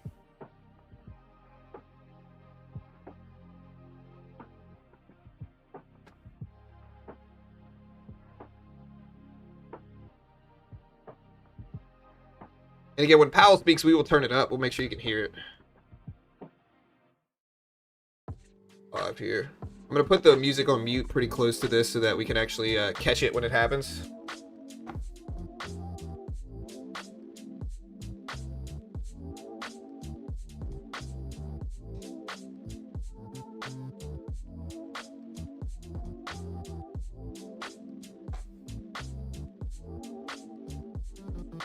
All right, guys, we got the Powell rate decision already out. 25 basis point cut. Summary of economic projections moved up odds of more rate cuts this year. They now think we will get 3 by year end, which would be today, October, December. Previously it was 2. They basically acknowledged weak labor data, weak market, the weak economy, turning signs of the economy, as well as relative, like a little bit lower inflation outlook for PCE inflation, specifically core PCE.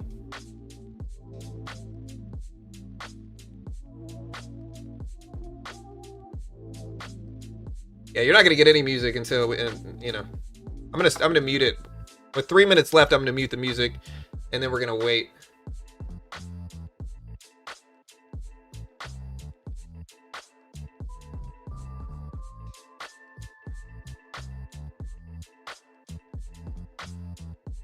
It depends on what somebody said. What's your prediction for Bitcoin for the rest of the day? It depends on what Powell says. If Powell comes out super ease Powell, you know, super low interest rate pushing Powell, super fearful of weak labor data Powell, you know, essentially crypto wants easing. And so I think if we get Powell reciprocating that type of tone, Bitcoin might go up, but you don't really know. We don't really know how Bitcoin's going to respond. It's all variance, and nothing's absolute. It could do anything. We could have super ease Powell, and then Bitcoin could drop a bunch. You never really know. Sometimes it's buy the rumor, sell the news in that in that regard. So like, you don't really know.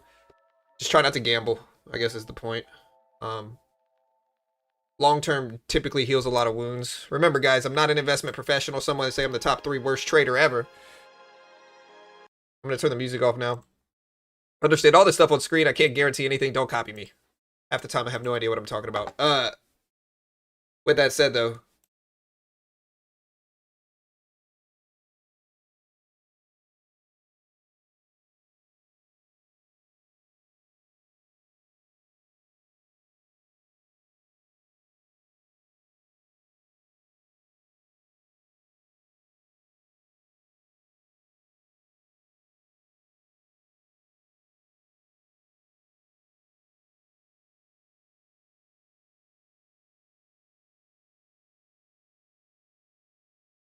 okay, I think this one's actually a little bit better. Hold on.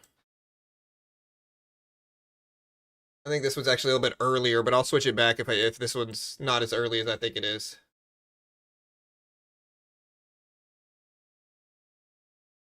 What color will Powell's tie be, guys? That's the question. What color is Powell's tie?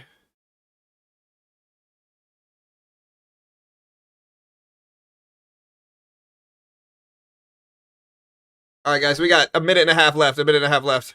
Hold on.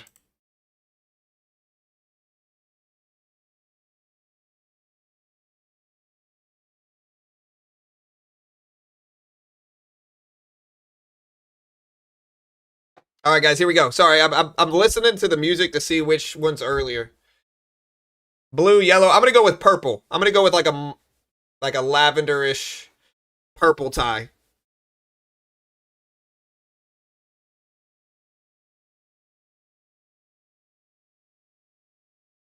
Will he say inflation is elevated? How many times will he say dual mandate?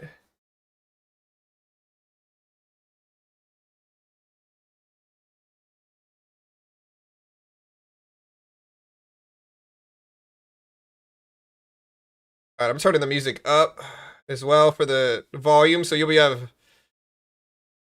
be loud enough for you to really hear it. When it starts, let me know if you can hear it. You should be pretty loud. Okay.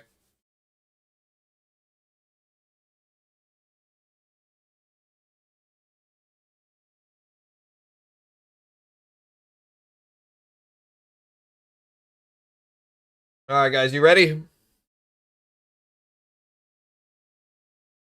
This timer was almost exactly right.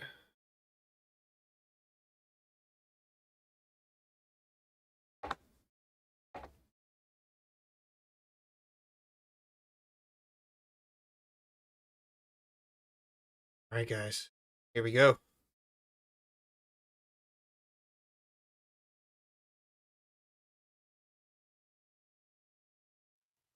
Purple tie.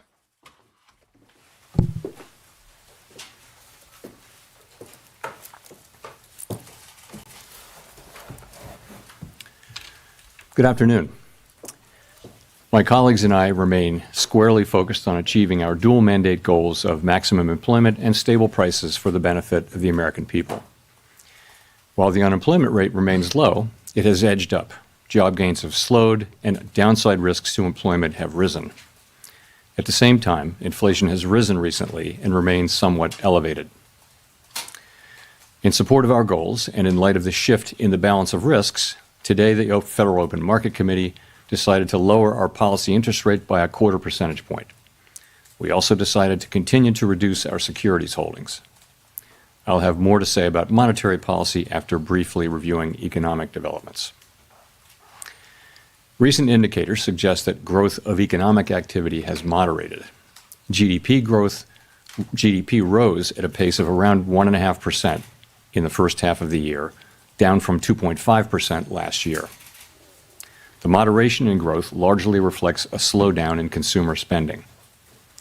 In contrast, business investment in equipment and intangibles has picked up from last year's pace. Activity in the housing sector remains weak. In our summary of economic projections, the median participant projects GDP to rise 1.6% this year and 1.8% next year, a touch stronger than projected in June. In the labor market, the unemployment rate edged up to 4.3% in August, but remains little changed over the past year at a relatively low level. Payroll job gains have slowed significantly to a pace of just 29,000 per month over the past 3 months.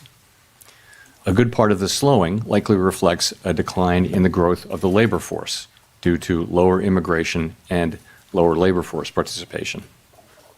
Even so, labor demand has softened, and the recent pace of job creation appears to be running below the break-even rate needed to hold the unemployment rate constant. In addition, wage growth has continued to moderate while still outpacing inflation. Overall, the marked slowing in both the supply of and demand for workers is unusual. In this less dynamic and somewhat softer labor market, the downside risks to employment appear to have risen. In our SEP, the median projection for the unemployment rate is 4.5% at the end of this year and edges down thereafter. Inflation has eased significantly from its highs in mid-2022, but remains somewhat elevated relative to our 2% longer-run goal.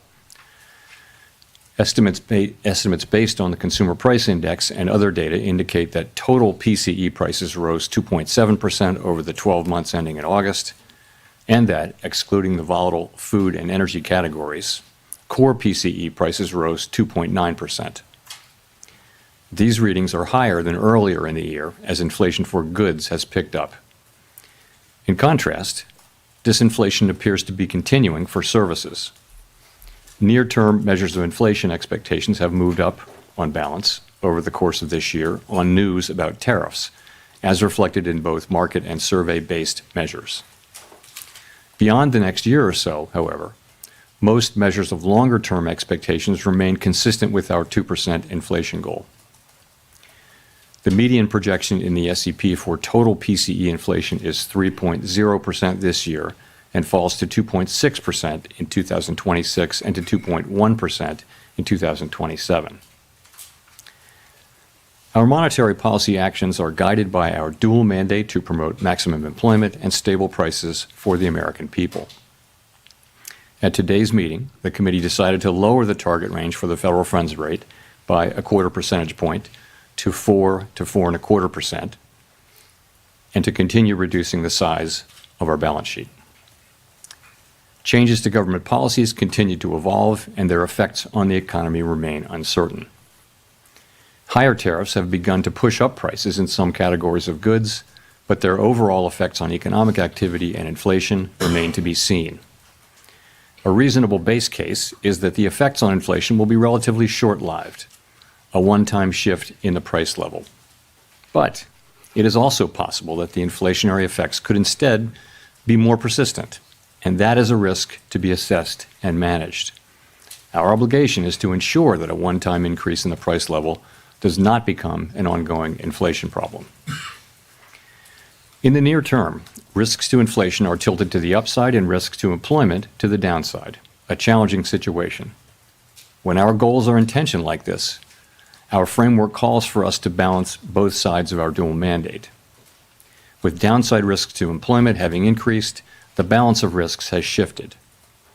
Accordingly, we judged it appropriate at this meeting to take another step toward a more neutral policy stance. With today's decision, we remain well positioned to respond in a timely way to potential economic developments. We will continue to determine the appropriate stance of monetary policy based on the incoming data, the evolving outlook, and the balance of risks. In our SEP, FOMC participants wrote down their individual assessments of an appropriate path for the federal funds rate, based on what each participant judges to be the most likely scenario for the economy. The median participant projects that the appropriate level of the federal funds rate will be 3.6% at the end of this year, 3.4% at the end of 2026, and 3.1% at the end of 2027. This path is 1/4 percentage point lower than projected in June. As is always the case, these individual forecasts are subject to uncertainty, and they're not a committee plan or decision. Policy is not on a preset course. The Fed has been assigned two goals for monetary policy: maximum employment and stable prices. We remain committed to supporting maximum employment, bringing inflation sustainably to our 2% goal, and keeping longer-term inflation expectations well anchored. Our success in delivering on these goals matters to all Americans. We understand that our actions affect communities, families, and businesses across the country. Everything we do is in service to our public mission, and we at the Fed will do everything we can to achieve our maximum employment and price stability goals. Thank you. I look forward to our discussion. Great. Thank you. Chris Rugaber at Associated Press. As you know, Fed Governor Stephen Miron has kept his position at the White House, even as he's joined the Fed board. This is the first time, I believe, the Fed's board has had someone with executive branch ties in decades. Does this compromise the Fed's independence from day-to-day politics? And relatedly, how can you maintain the public's perception the Fed is politically independent with this dynamic? Thank you. So we did welcome a new committee member today, as we always do, and the committee remains united in pursuing our dual mandate goals. We're strongly committed to maintaining our independence, and beyond that, I really don't have anything to share.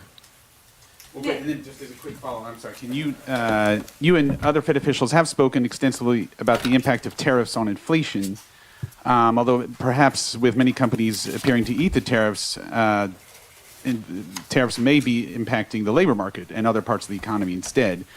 Do you see that as a possible outcome here, that tariffs are the reason we're seeing some slowing, particularly in the labor market, rather than in inflation? Thank you. You know, it's certainly possible. You know, we're beginning to see, we have begun to see goods prices showing through into higher inflation, and actually the increase in goods prices accounts for most of the increase in inflation, or perhaps all of the increase in inflation over the course of this year. Those are not very large effects at this point, and we do expect them to continue to build over the course of the rest of the year and into next year. And you know, it's also possible that there may be effects on employment, but that I would say if you're looking at why employment is doing what it's doing, that's much more about the change in immigration. So the supply of workers has obviously come way down. There's very little growth, if any, in the supply of workers. And at the same time, demand for workers has also come down quite sharply, and to the point where we see what I've called a curious balance. It's, you know, typically when we say things are in balance, that sounds good, but in this case, the balance is because both supply and demand have come down quite sharply. Now demand coming down a little more sharply because we now see the unemployment rate edging up.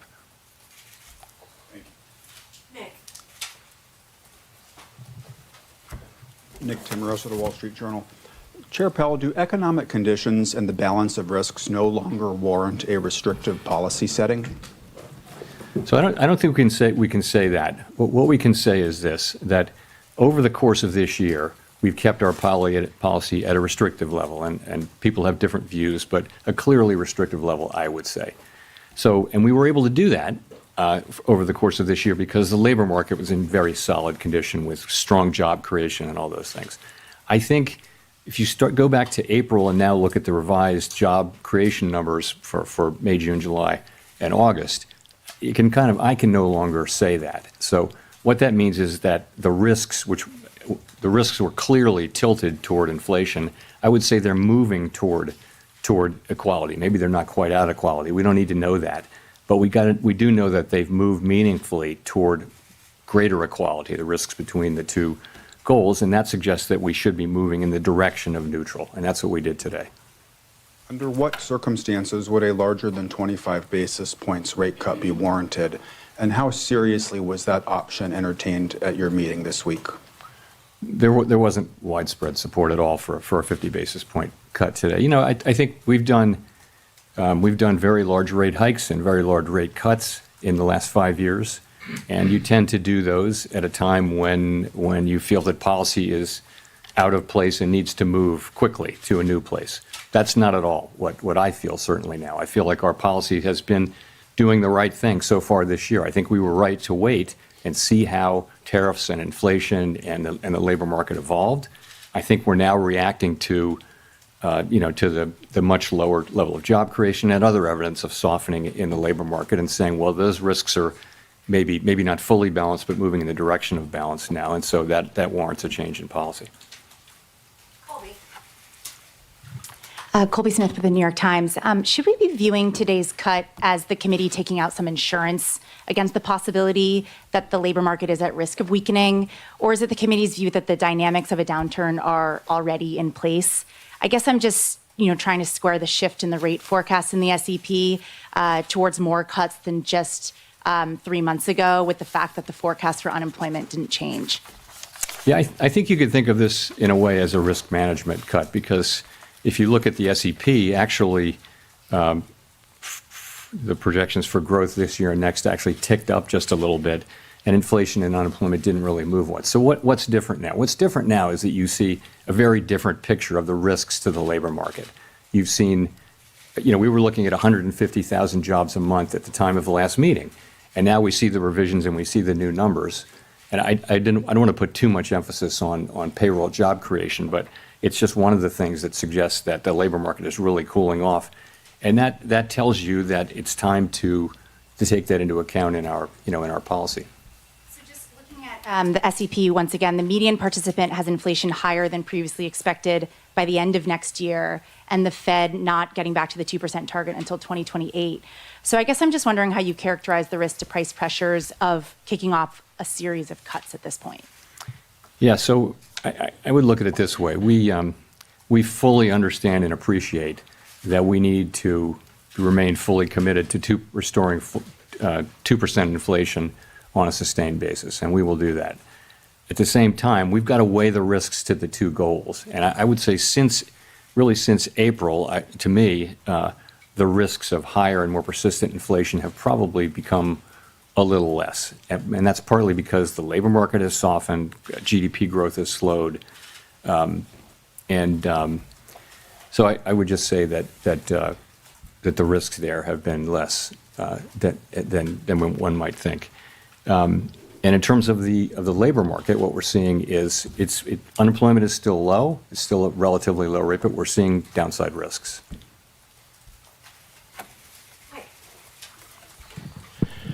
Michael McKee from Bloomberg Radio and Television. I'm a little confused by your explanation of the Fed cutting rates because of unemployment. If you think that most of what's happening in the employment area is related to immigration, which your rate cuts wouldn't address, how do you see that as more important than inflation, which has remained almost a full percentage point above your target? Well, I was saying that what's happening in the labor market has more to do with immigration than it has to do with tariffs. That was the question I was answering. So I wouldn't say that all of what's happening in the labor market is due to tariffs. I mean, you clearly have a slowing in it due to immigration. You clearly have a slowing in demand, which is now perhaps more than that in supply, and we know that because the unemployment rate has ticked up. So, that's what I meant by that. If I could follow up. Every year since 2015, the SEP has forecast that you would hit your target 2 years later. And this year, this SEP says you're going to hit your target 2 years later. 2% does not seem to be in sight. Does that suggest that the 2% target is not really achievable? And does this present any credibility problems for you in telling people that that's what you're going to do if you can never reach it? Well, I mean, you're right. It does say we're going to get to 2% inflation in 2028, at the end of 28. But that's, that's literally how you put the projections together. You're writing down a rate path, which is designed to create, over the course of the SEP, time frame, 2% inflation and maximum employment too. So that's all that is. No one really knows where the economy will be in 3 years, but the nature of the exercise is to write down policy that you believe would return to the 2% goal over at least by the end of the exercise. Thanks so much, Elizabeth Schulze with ABC News. The latest inflation report shows that prices are still going up across key categories for many households, including groceries. What will the Fed do if prices pick up more? So our expectation, and you can see this consistently through the year, has been that inflation will move up this year, but that basically because of the effects on goods prices from tariffs, but that those will turn out to be a one-time price increase as opposed to creating an inflationary process. That's been our forecast. Pretty much all the individual forecasts say that. We can't just assume that, though, right? We have to. Our job is literally to make sure that that is what happens, and we will do that job. Right now, the situation we're in is that we see inflation. We continue to expect it to move up, maybe not as high as we would have expected it to move up a few months ago. The pass-through of the tariffs into inflation has been slower and smaller. The labor market has softened. So the case for there being a persistent inflation outbreak is less.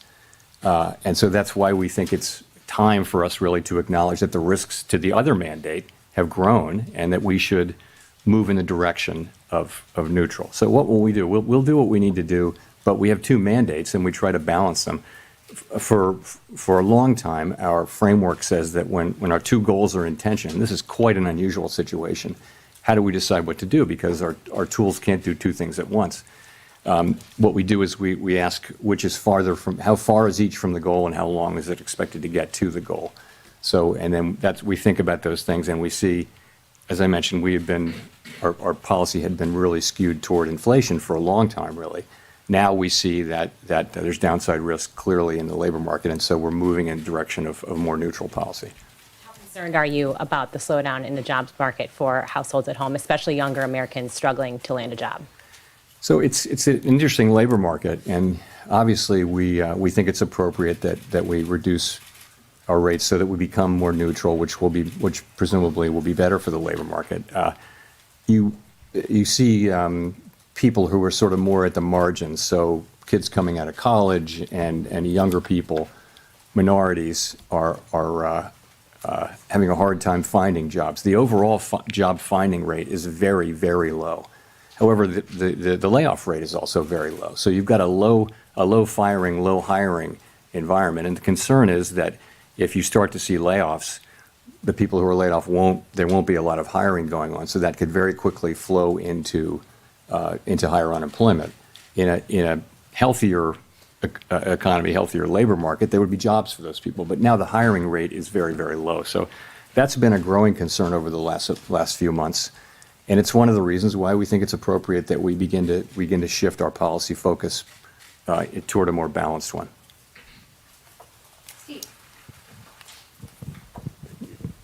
Steve Leisman, CNBC. Mr. Chair, in the past, during rate cuts, you used the word recalibration. And I wonder if you pointedly did not use it this time.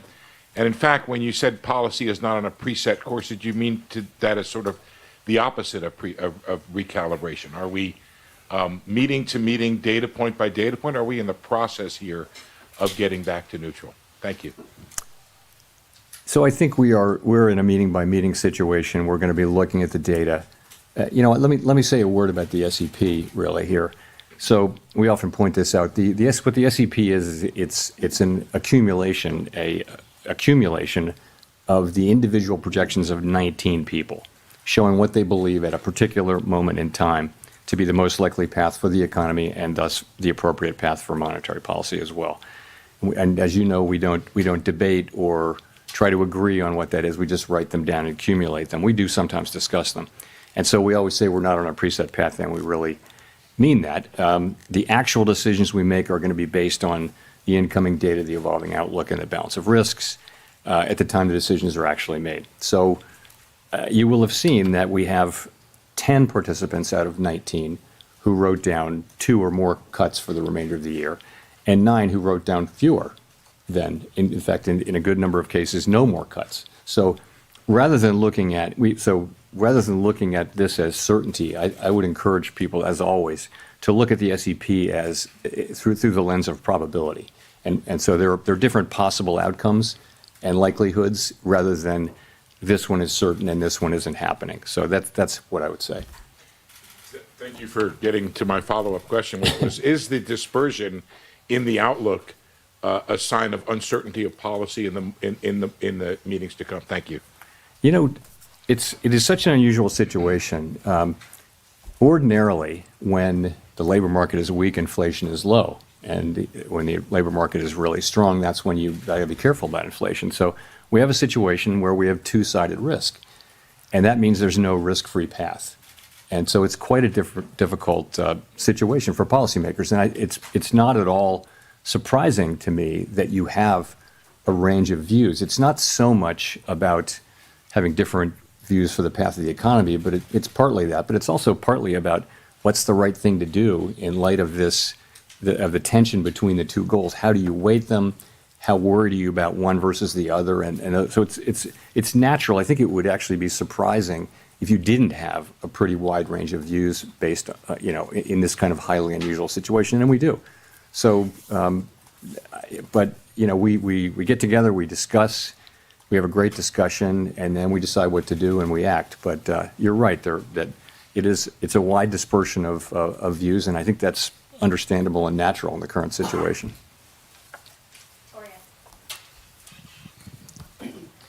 Hi, Victoria Guida with Politico. You've talked a lot about Fed independence and the importance of it over the years, but as markets have questions about what exactly President Trump's intentions are with the Fed, what would you point to as the things they should be watching to determine that the Fed is still making decisions based on, the economic outlook rather than political considerations? Look, it's deeply in our culture to do our work based on the incoming data and never consider anything else. That's just, everybody who's at the Fed really feels strongly about that way. So, you'll know it by the way we talk about what we're doing, by the speeches that people give, by the decisions that we make. You'll know that we're just still going to do that. That's all we do. And we don't frame these questions at all or see them in terms of political outcomes. I think when you get to another part of Washington, everything is seen through the lens of, does it help or hurt this political party, this politician? That's the framework. And I think people find it hard to believe that that is not at all the way we think about things at the Fed. We're taking a longer perspective. We're trying to, serve the American people as best we can. So I think you would be able to tell. I don't believe we'll ever get to that place. I would say we're doing our work exactly as we always have now. And people they're making their arguments, and we're having a great discussion around these challenging issues. So, do you see the court case around Lisa Cook as being related to questions of Fed independence? I see it as a court case that it would be inappropriate for me to comment on. Thanks, Mr. Chairman. Edward Lawrence from Fox Business. So we saw the preliminary benchmark revisions down 911,000. The revisions for June were the first negative revisions we've seen since December of 2020. How can the Fed base important decisions on rate and what to do with the interest rates on data that seems to be, as you've called it in the past, noisy? So on the QCEW, the revision that we saw was almost exactly what we expected. It was amazing how close the expectation was. So, and the reason for that is, for the last bunch of quarters, there's been almost a predictable overcount. And I think the Bureau of Labor Statistics really does understand this, and they're working hard to fix it. It's got to do, of course, it has something to do with low response rates, but it's also got to do with what's called the birth-death model, because a good amount of job creation happens around new companies and how many go out of business, how many are founded, and it's just really hard. You can't survey for that. You've got to have a model that predicts that. And it's quite difficult to do, especially when the economy is undergoing big changes. So, and they've been working on that and are making progress on it. But the data we get is still well good enough for us to do our work. To the extent we have issues around data right now, it's about low response rates. That's happened all over really. Response rates are just lower to surveys now, both in and out of the government. And it's no great secret. We want higher response rates, and we need those to have, less volatile data. And the way to get that is to make sure that the agencies that collect the data have sufficient resources to drive higher response rates. It's not a complicated problem, but that's what it takes. It's not a mystery. That's what it takes. The other thing I'll say, Edward, is in the case of the job creation, the response rate is quite low for the first month, or lower for the first month. By the time you get to the second or third month, you're still collecting responses for that last month, for that prior month, and you get to the place where the data are much more reliable by the second and certainly the third month. So it's not that we don't get the data, it's just that we get it a little later. But for the benchmarks, if that holds, it's 51% of the jobs that we thought were there weren't really there. Shows a weaker job market coming into this year. If you had had that information, would it have changed your mind related to where the interest rates should be? Should there have been a cut earlier? We have to live life looking through the windshield rather than the rearview mirror, as you know. And all I can tell you is we see where we are now, and we take appropriate action, and we took that appropriate action today. Thanks. Howard Schneider with Reuters. So, as you mentioned a minute ago, some margins of the job market would suggest that the slide's already happening. Black unemployment rate in August was above 7%, declining work week, difficulty among college graduates finding work, rising youth unemployment. Why do you think a quarter percentage point now is going to arrest that? Well, I didn't say that I thought a quarter point would make a huge difference to the economy, but you've got to look at the whole path of rates, right? And the market's has already been baking in expectations. I mean, our market works through expectations, right? So I think our policy path really does matter. And I think it's important that we use our tools to support the labor market when we do see signs like that. I did mention that. You see minorities, unemployment going up, you see younger people who are more vulnerable economically, more susceptible to economic cycles. That's one of the reasons, in addition to just overall lower payroll job creation, that shows you that at the margin, the labor market is weakening. I would also point to labor force participation. Some part of the significant decline in labor force participation over the last year has probably been cyclical in nature rather than just the usual aging process. So we put all those together, and we see that the labor market is softening, and we don't need it to soften anymore, don't want it to. So we use our tools, and it starts with a 25 basis point rate cut, but the market's also pricing in a rate path. I'm not blessing what the market's doing at all. I'm just saying it's not just one action. As a follow-up to that, the growth mix right now seems very concentrated in investment and on the consumer spending side in the higher income groups. Do you feel that that's an unsustainable mix for the economy moving forward? I wouldn't say that. I mean, you're right. Those are two. We're getting unusually large amounts of economic activity through the AI build out and corporate investment. I don't know how long that will go on. No one does. In terms of spending, you saw that the consumer spending numbers were well above expectations, and that may well be skewed toward higher earning consumers. There's a lot of anecdotal evidence to suggest that. Nonetheless, it's spending. So, I mean, I think the economy is moving along. Economic growth is going to be 1.5% or better this year, maybe a little better. Forecasts have been coming up, as you can see. So, labor market unemployment is low, but downside risks, but it's still a low unemployment rate. So that's how we see it.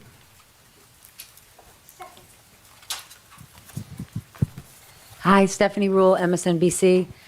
Treasury Secretary Scott Bessent has said that the Federal Reserve suffers from mission creep and institutional bloat. He's now calling for an independent review. Would you support an independent review, or are you open to any sort of reform in any areas of the Fed? I, of course, am not going to comment on anything the Secretary says or really any other officer says. So in terms of reform at the Fed, we just went through a lengthy and I think very successful process of updating our monetary policy framework.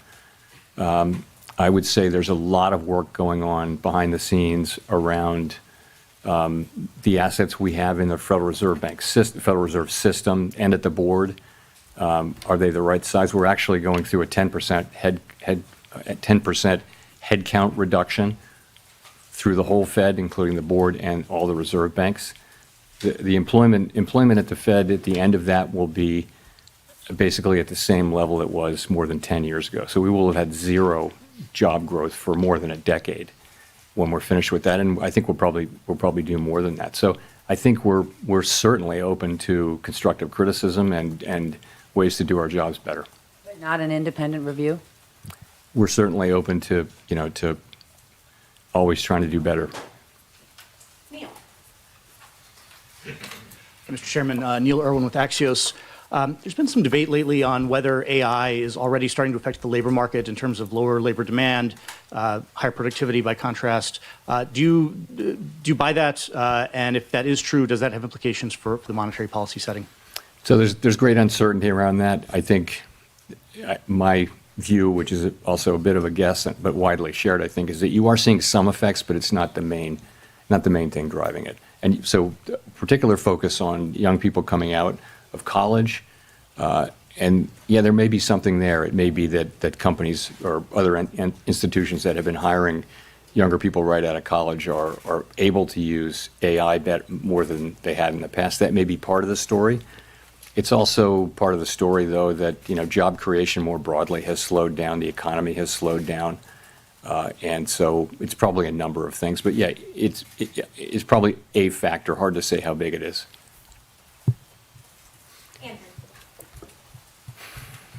Thanks, Mr. Chairman.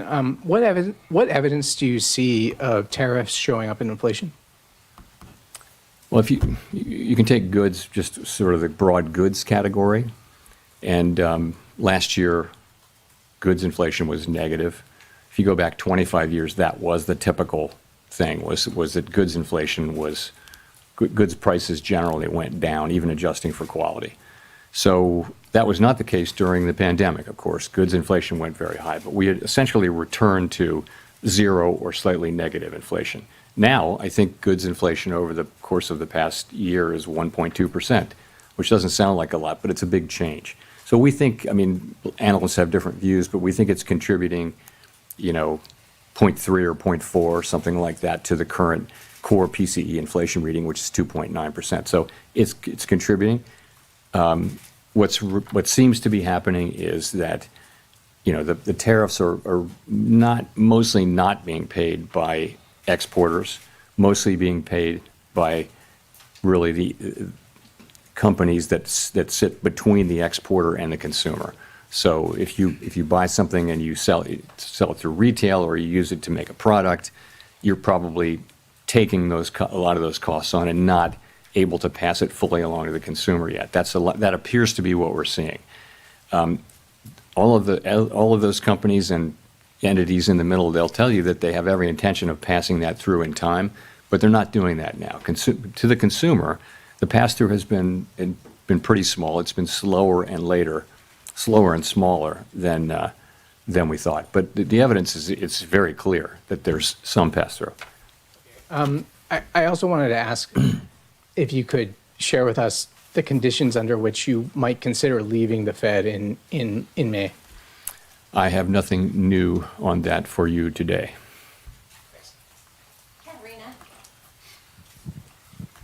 Hi, Katerina Saraiva with Bloomberg News. I just wanted to follow up on one of your answers just a couple minutes ago. We've often heard you talk about how you and your colleagues, do not think about politics. This does not enter the room. But one of your new colleagues does come from this world, right, where everything is seen through this framework of politics and of what party is being helped, and that person is still employed by the White House. How can markets and the public interpret, some of his speeches, for example, and then some of the forecasts that we see today? I mean, the median for this year was moved because of the introduction of his forecast. I'm talking about the number of rate cuts seen this year. What do you say to markets and the public that are trying to interpret, what you guys are saying? So there's 19 participants, of whom 12 vote, as you know, on a rotating basis. So no one voter, can really. The only way for any voter to really move things around is to be incredibly persuasive, and the only way to do that in the context in which we work is to make really strong arguments based on the data and one's understanding of the economy. That's really all that matters, and that's how it's going to work. And I think that is the way the institution, that's in the DNA of the institution. That's not going to change. And then I wanted to ask about a Gallup poll that showed that Americans now have more confidence in the president than the Federal Reserve when it comes to doing what's right for the economy. Why do you think that is, and what's your response? What's your message to the public? Our response is we're going to do everything we can to use our tools to achieve the goals that Congress has given us, and we're not going to get distracted by anything. So I think that's what we're going to do. We're just going to keep doing our jobs.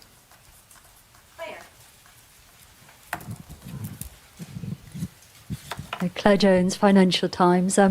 Given the range of views expressed prior to the meeting, I think there was a lot less dissent today than a lot of people expected. It'd be good to know just what you think the drivers were of coming to that very strong consensus in the meeting, and also on the flip side to just explain why the dot plots are really so scattered between, someone even expecting rates to end up higher by the end of the year to 5 cuts. I mean, what were the kind of range of views you heard about, on one side, why there was so much support for a cut today, and on the flip side, why there's so much divergence about what comes next? So I think there's quite a wide assessment that the situation has changed with respect to the labor market. Whereas we could still say, and did say in July, at the time of the July meeting, that the labor market was in solid condition, and we could point to 150,000 jobs per month and many other things.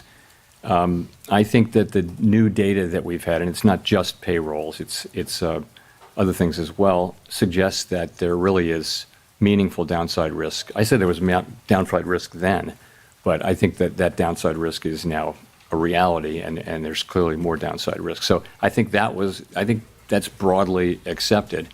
And so that meant different things for different people. Some wrote down, almost everyone wrote down, supported this cut, and some supported more cuts and some didn't, as you will see from the dot plot. So that's just the way it is. I mean, people have,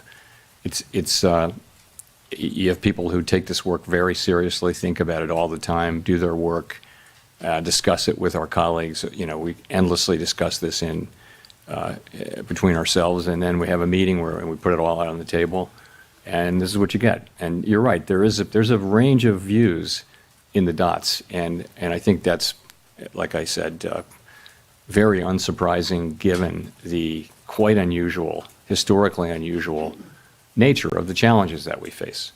But let's remember, though, the unemployment rate's 4.3%. The economy's growing at 1.5%. So it's not a bad economy or anything like that. We've seen much more challenging economic times. But from a policy standpoint, the standpoint of what we're trying to accomplish, it's challenging to know what to do. There are, as I mentioned earlier, there are no risk-free paths now. It's not incredibly obvious what to do. So we have to keep our eye on inflation. At the same time, we cannot ignore and must keep our eye on maximum employment, which is those are our two equal goals. And you will see that there are a range of views on what to do. Nonetheless, we came together today at the meeting and acted with a high degree of unity.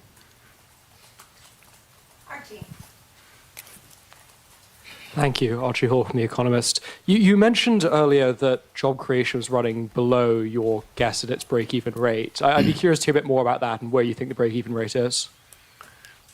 So there are many different ways to calculate it, and none of them is perfect. But it's clearly come way down. You could say it's somewhere between 0 and 50,000, and you'd be right or wrong. I mean, there's just many different ways to do it.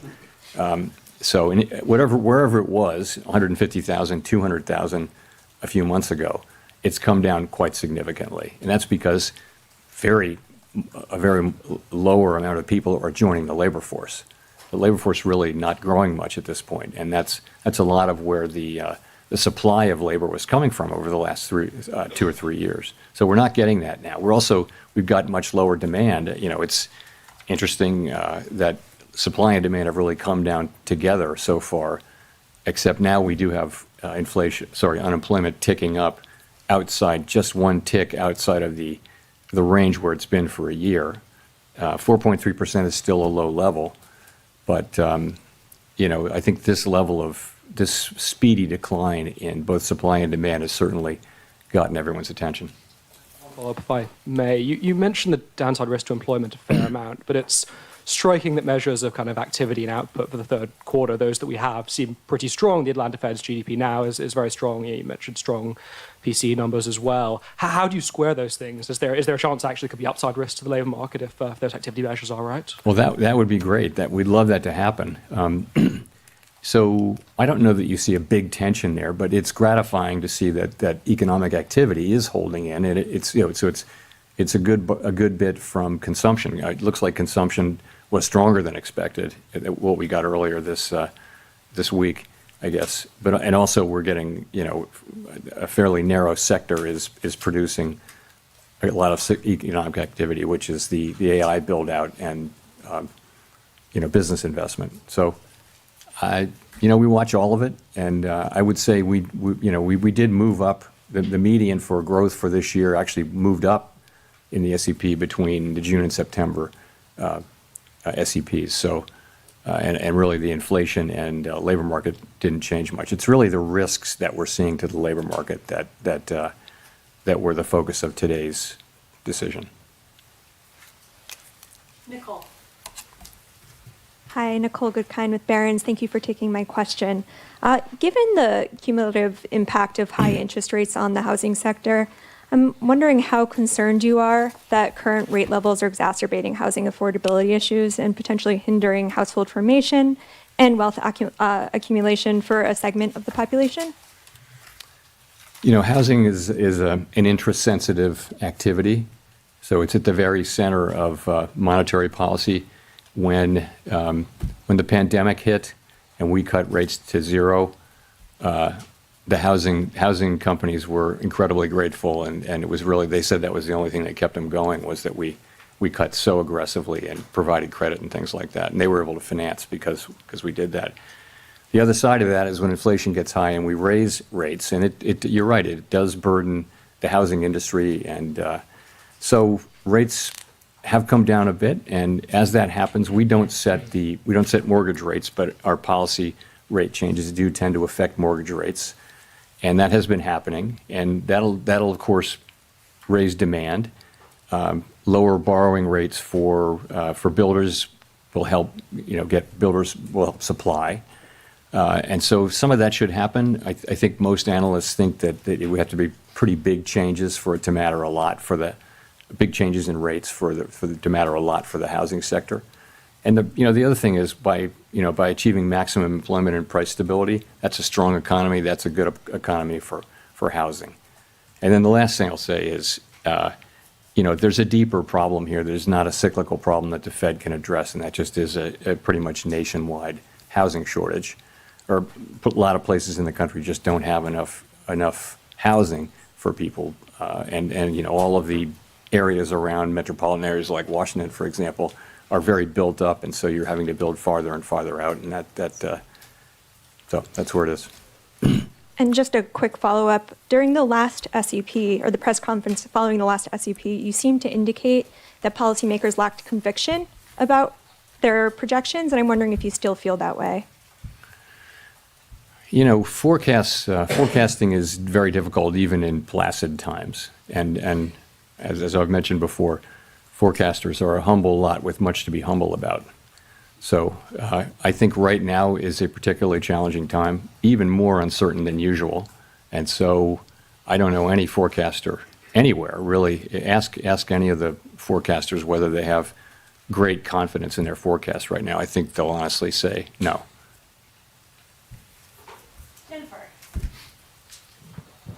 Thank you, Chair Powell. Jennifer Schonberger with Yahoo Finance. If you're cutting rates, why continue to reduce the size of your balance sheet, then pause the unwinding? Well,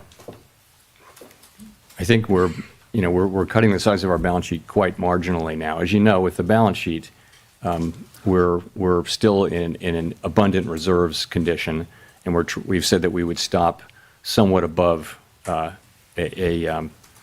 somewhat above an ample reserves level. That's where we are, and we're getting closer to that. We're monitoring it very carefully. We don't think that has at all significant macroeconomic effects. These are pretty small numbers moving around inside a giant economy. You know, the level of runoff is not very large, so I wouldn't attribute macroeconomic consequences to that at this point. And at his recent confirmation hearing, Stephen Myron brought up that the Fed actually has 3 mandates from Congress, not just jobs and stable prices, but also moderate long-term interest rates. So what does Congress mean by moderate long-term interest rates? How should we understand that when we see the 10-year Treasury moving?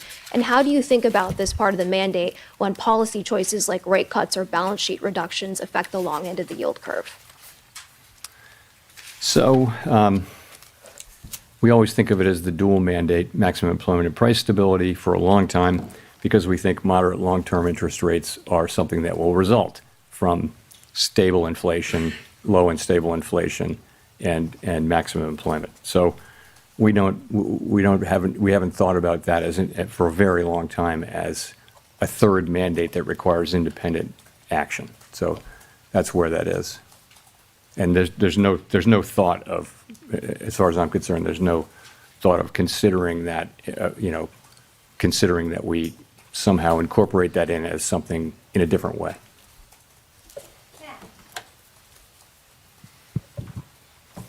Thanks, Chair Powell. Matt Egan from CNN.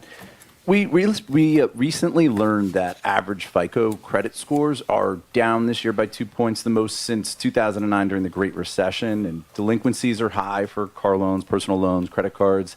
How concerned, if at all, are you about the health of consumer finances, and do you expect today's cut will help? So, we're aware of that. I think default rates have been kind of ticking up, and we do watch that. They're not at a level, I don't believe they're at a level where overall they're terribly concerning, but it is something that we watch. Lower rates should support economic activity. I don't know that one rate cut will have, a visible effect on that, but over time, a strong economy with a strong labor market is what we're aiming for, and stable prices, so that should help.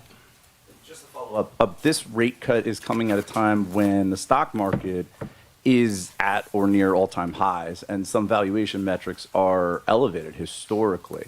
Is there a risk that cutting rates could overheat financial markets, potentially fueling a bubble? We're tightly focused on our goals, right? And our goals are maximum employment and price stability. And so we take the actions that we take with an eye on those goals. Separately, and that's why we did what we did today. Separately, we monitor financial stability very, very carefully. And, I would say it's a mixed picture, but households are in good shape, banks are in good shape. Overall, households are still in good shape in the aggregate. And I know that people at the lower end of the income spectrum are under pressure, obviously. But from a financial stability perspective, we monitor that picture. we don't have a view that there's a right or wrong level of asset prices for any particular financial asset, but we monitor the whole picture, really looking for structural vulnerabilities. And I would say those are not elevated right now. Jean, we'll go to you for the last question. Hi, Chair Powell. Jean Young with M&I Market News. I wanted to ask about inflation expectations. You've said the Fed can't take the stability of inflation expectations for granted. You mentioned at the short run they've gone up a little bit. I wonder if you can talk a bit about that. And then also at the long run, I'm wondering, do you see evidence that the debate over Fed independence and the growing deficit is putting pressure on inflation expectations?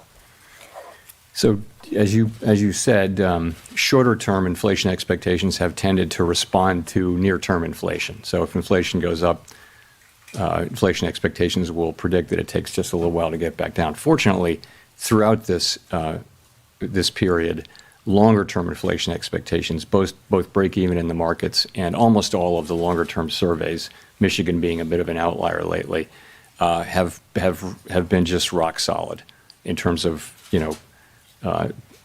running at levels that are consistent with 2% inflation over time. So we don't take that for granted. We actually assume that our actions have a real effect on that, and that we need to continually show and also discuss our commitment to 2% inflation. And so you'll hear us doing that. We're, as I mentioned, it's a difficult situation because we have risks that are both affecting the labor market and inflation.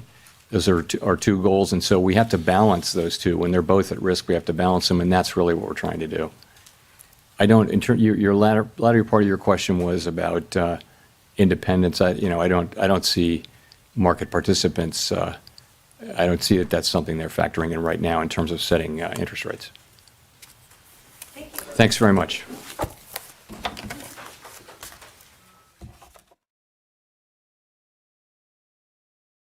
Okay, guys, so that is the end of this meeting by Powell. What do you guys think? Was this good, bad? Yeah, I mean, I thought Powell seemed pretty neutral. He was definitely more dovish than expected, but I thought he seemed pretty neutral. I'm waiting to see if the president says anything about this. But what do you guys think? Hey, I appreciate you guys, but listen, hit the subscribe button. Okay, do it now. I need less than 100 subs to hit 166,000. I appreciate it. Do it now. I appreciate you guys joining me, watching this stream with me.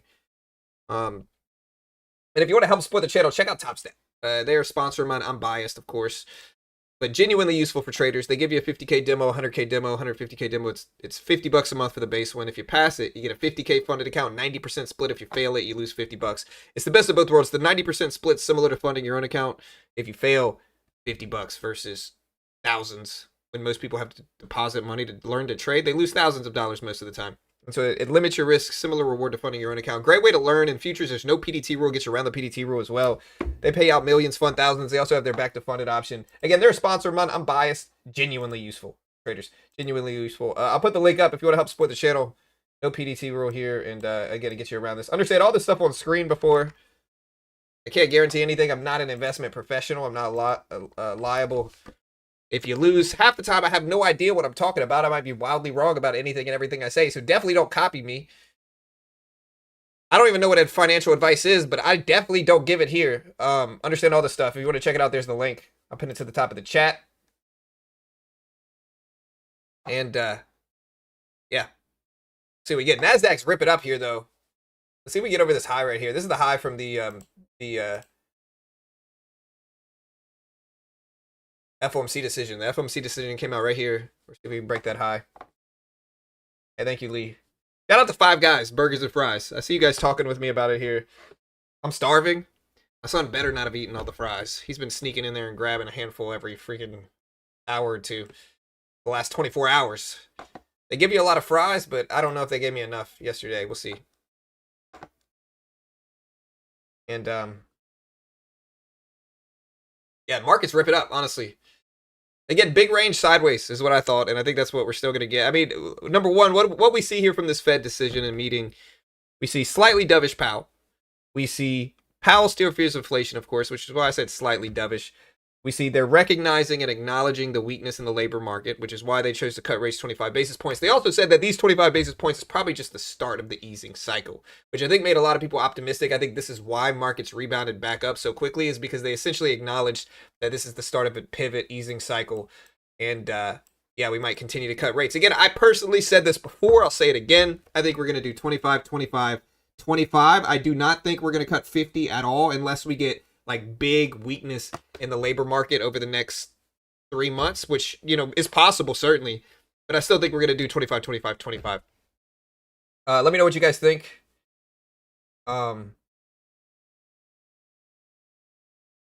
I appreciate all you guys. Thanks for the support. And yeah, we'll see what happens. Remember, tomorrow we got jobless claims, unemployment dropping at, when does it drop? Yeah, tomorrow we got jobless claims, unemployment, the Philly Fed Index. Jobless claims are expected to decrease a little bit. Remember, jobless claims are how many people are filing for unemployment week to week. They're a more up-to-date look at the labor market. So considering all the stuff that Powell just said, all the weakness and the weak signs in the labor market, and like considering everything that Powell just said, essentially, what we get tomorrow is a more real-time update into the labor market. It drops tomorrow. It's expected at 240,000 unemployment claims week to week, 8:30 Eastern Standard Time tomorrow. We will be streaming this data live just like we did today for this. Be ready. We also have the Philly Fed Index at the same time. It's expected at 2. Last time it was negative 0.3, so a little bit of a look in manufacturing. At least he acknowledged that the University of Michigan consumer sentiment data is wildly inaccurate, bro. I don't know where they get their numbers from somebody that covers like all these different types of data. Powell's right. The University of Michigan, I don't know what they're doing over there. Go Tigers. Go LSU. Go Tigers. Because I don't know what they're doing over there in Michigan. I like Michigan as well, but not their football team. Hey, y'all have a great day. Be safe. Remember, guys, not an investment professional. Hit the subscribe button. I appreciate it. Thanks so much. And yeah, we had almost 5,000 people here watching the FOMC decision. You love to see it. What do you guys think the market does for the rest of the day? You think we go up, down, or sideways? What do you guys think? Crash tomorrow, some people are saying. My sound went out? Did my sound go out? I don't think my sound went out. I don't know. You gotta check with them. Now go eat your fries. I'm gonna eat a burger and fries from Five Guys. And yes, that rhymed. I'll see you guys later. Gold all the way back up to over 3,700. NASDAQ just broke over the highs here. Ooh, we will see. I'm gonna go eat some food. Oh yeah, let me schedule my stream for tomorrow now that I think about it here before you guys leave so I can redirect you guys there and pressure you guys to sit there the whole time. So yeah, give me 1 second.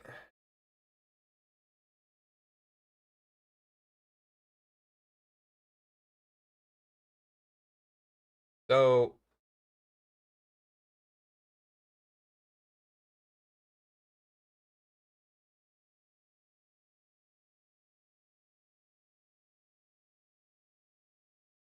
does the market hold? I want to. Okay. NASDAQ still pushing up. We're at 550 right now. 550. Let's see if we hold. Or we got jobless claims, unemployment filings again. 8:30 Eastern Standard Time. And yeah, y'all check out Top Step if you want to help support the channel. Sorry, I'm just killing time so I can schedule the stream and then redirect you to it. Yeah, market ended up rebounding. Again, I think the market rebounded on the expectation now that this is the beginning of a much deeper easing cycle. And so, yeah. Again, guys, I'm going to go ahead and close the stream now. Great way to help support the channel. Check out Top Step, hit the subscribe button, hit the like button. I'm going to go eat. As soon as I close the stream, it's going to bring you to tomorrow's stream. And listen, my expectation for you guys is that y'all sit there until tomorrow. No bathroom breaks. No music. Focus. All right, I'm just joking for liability reasons. But that's what I expect. Okay. I'll see you guys later. Y'all be good. Have a great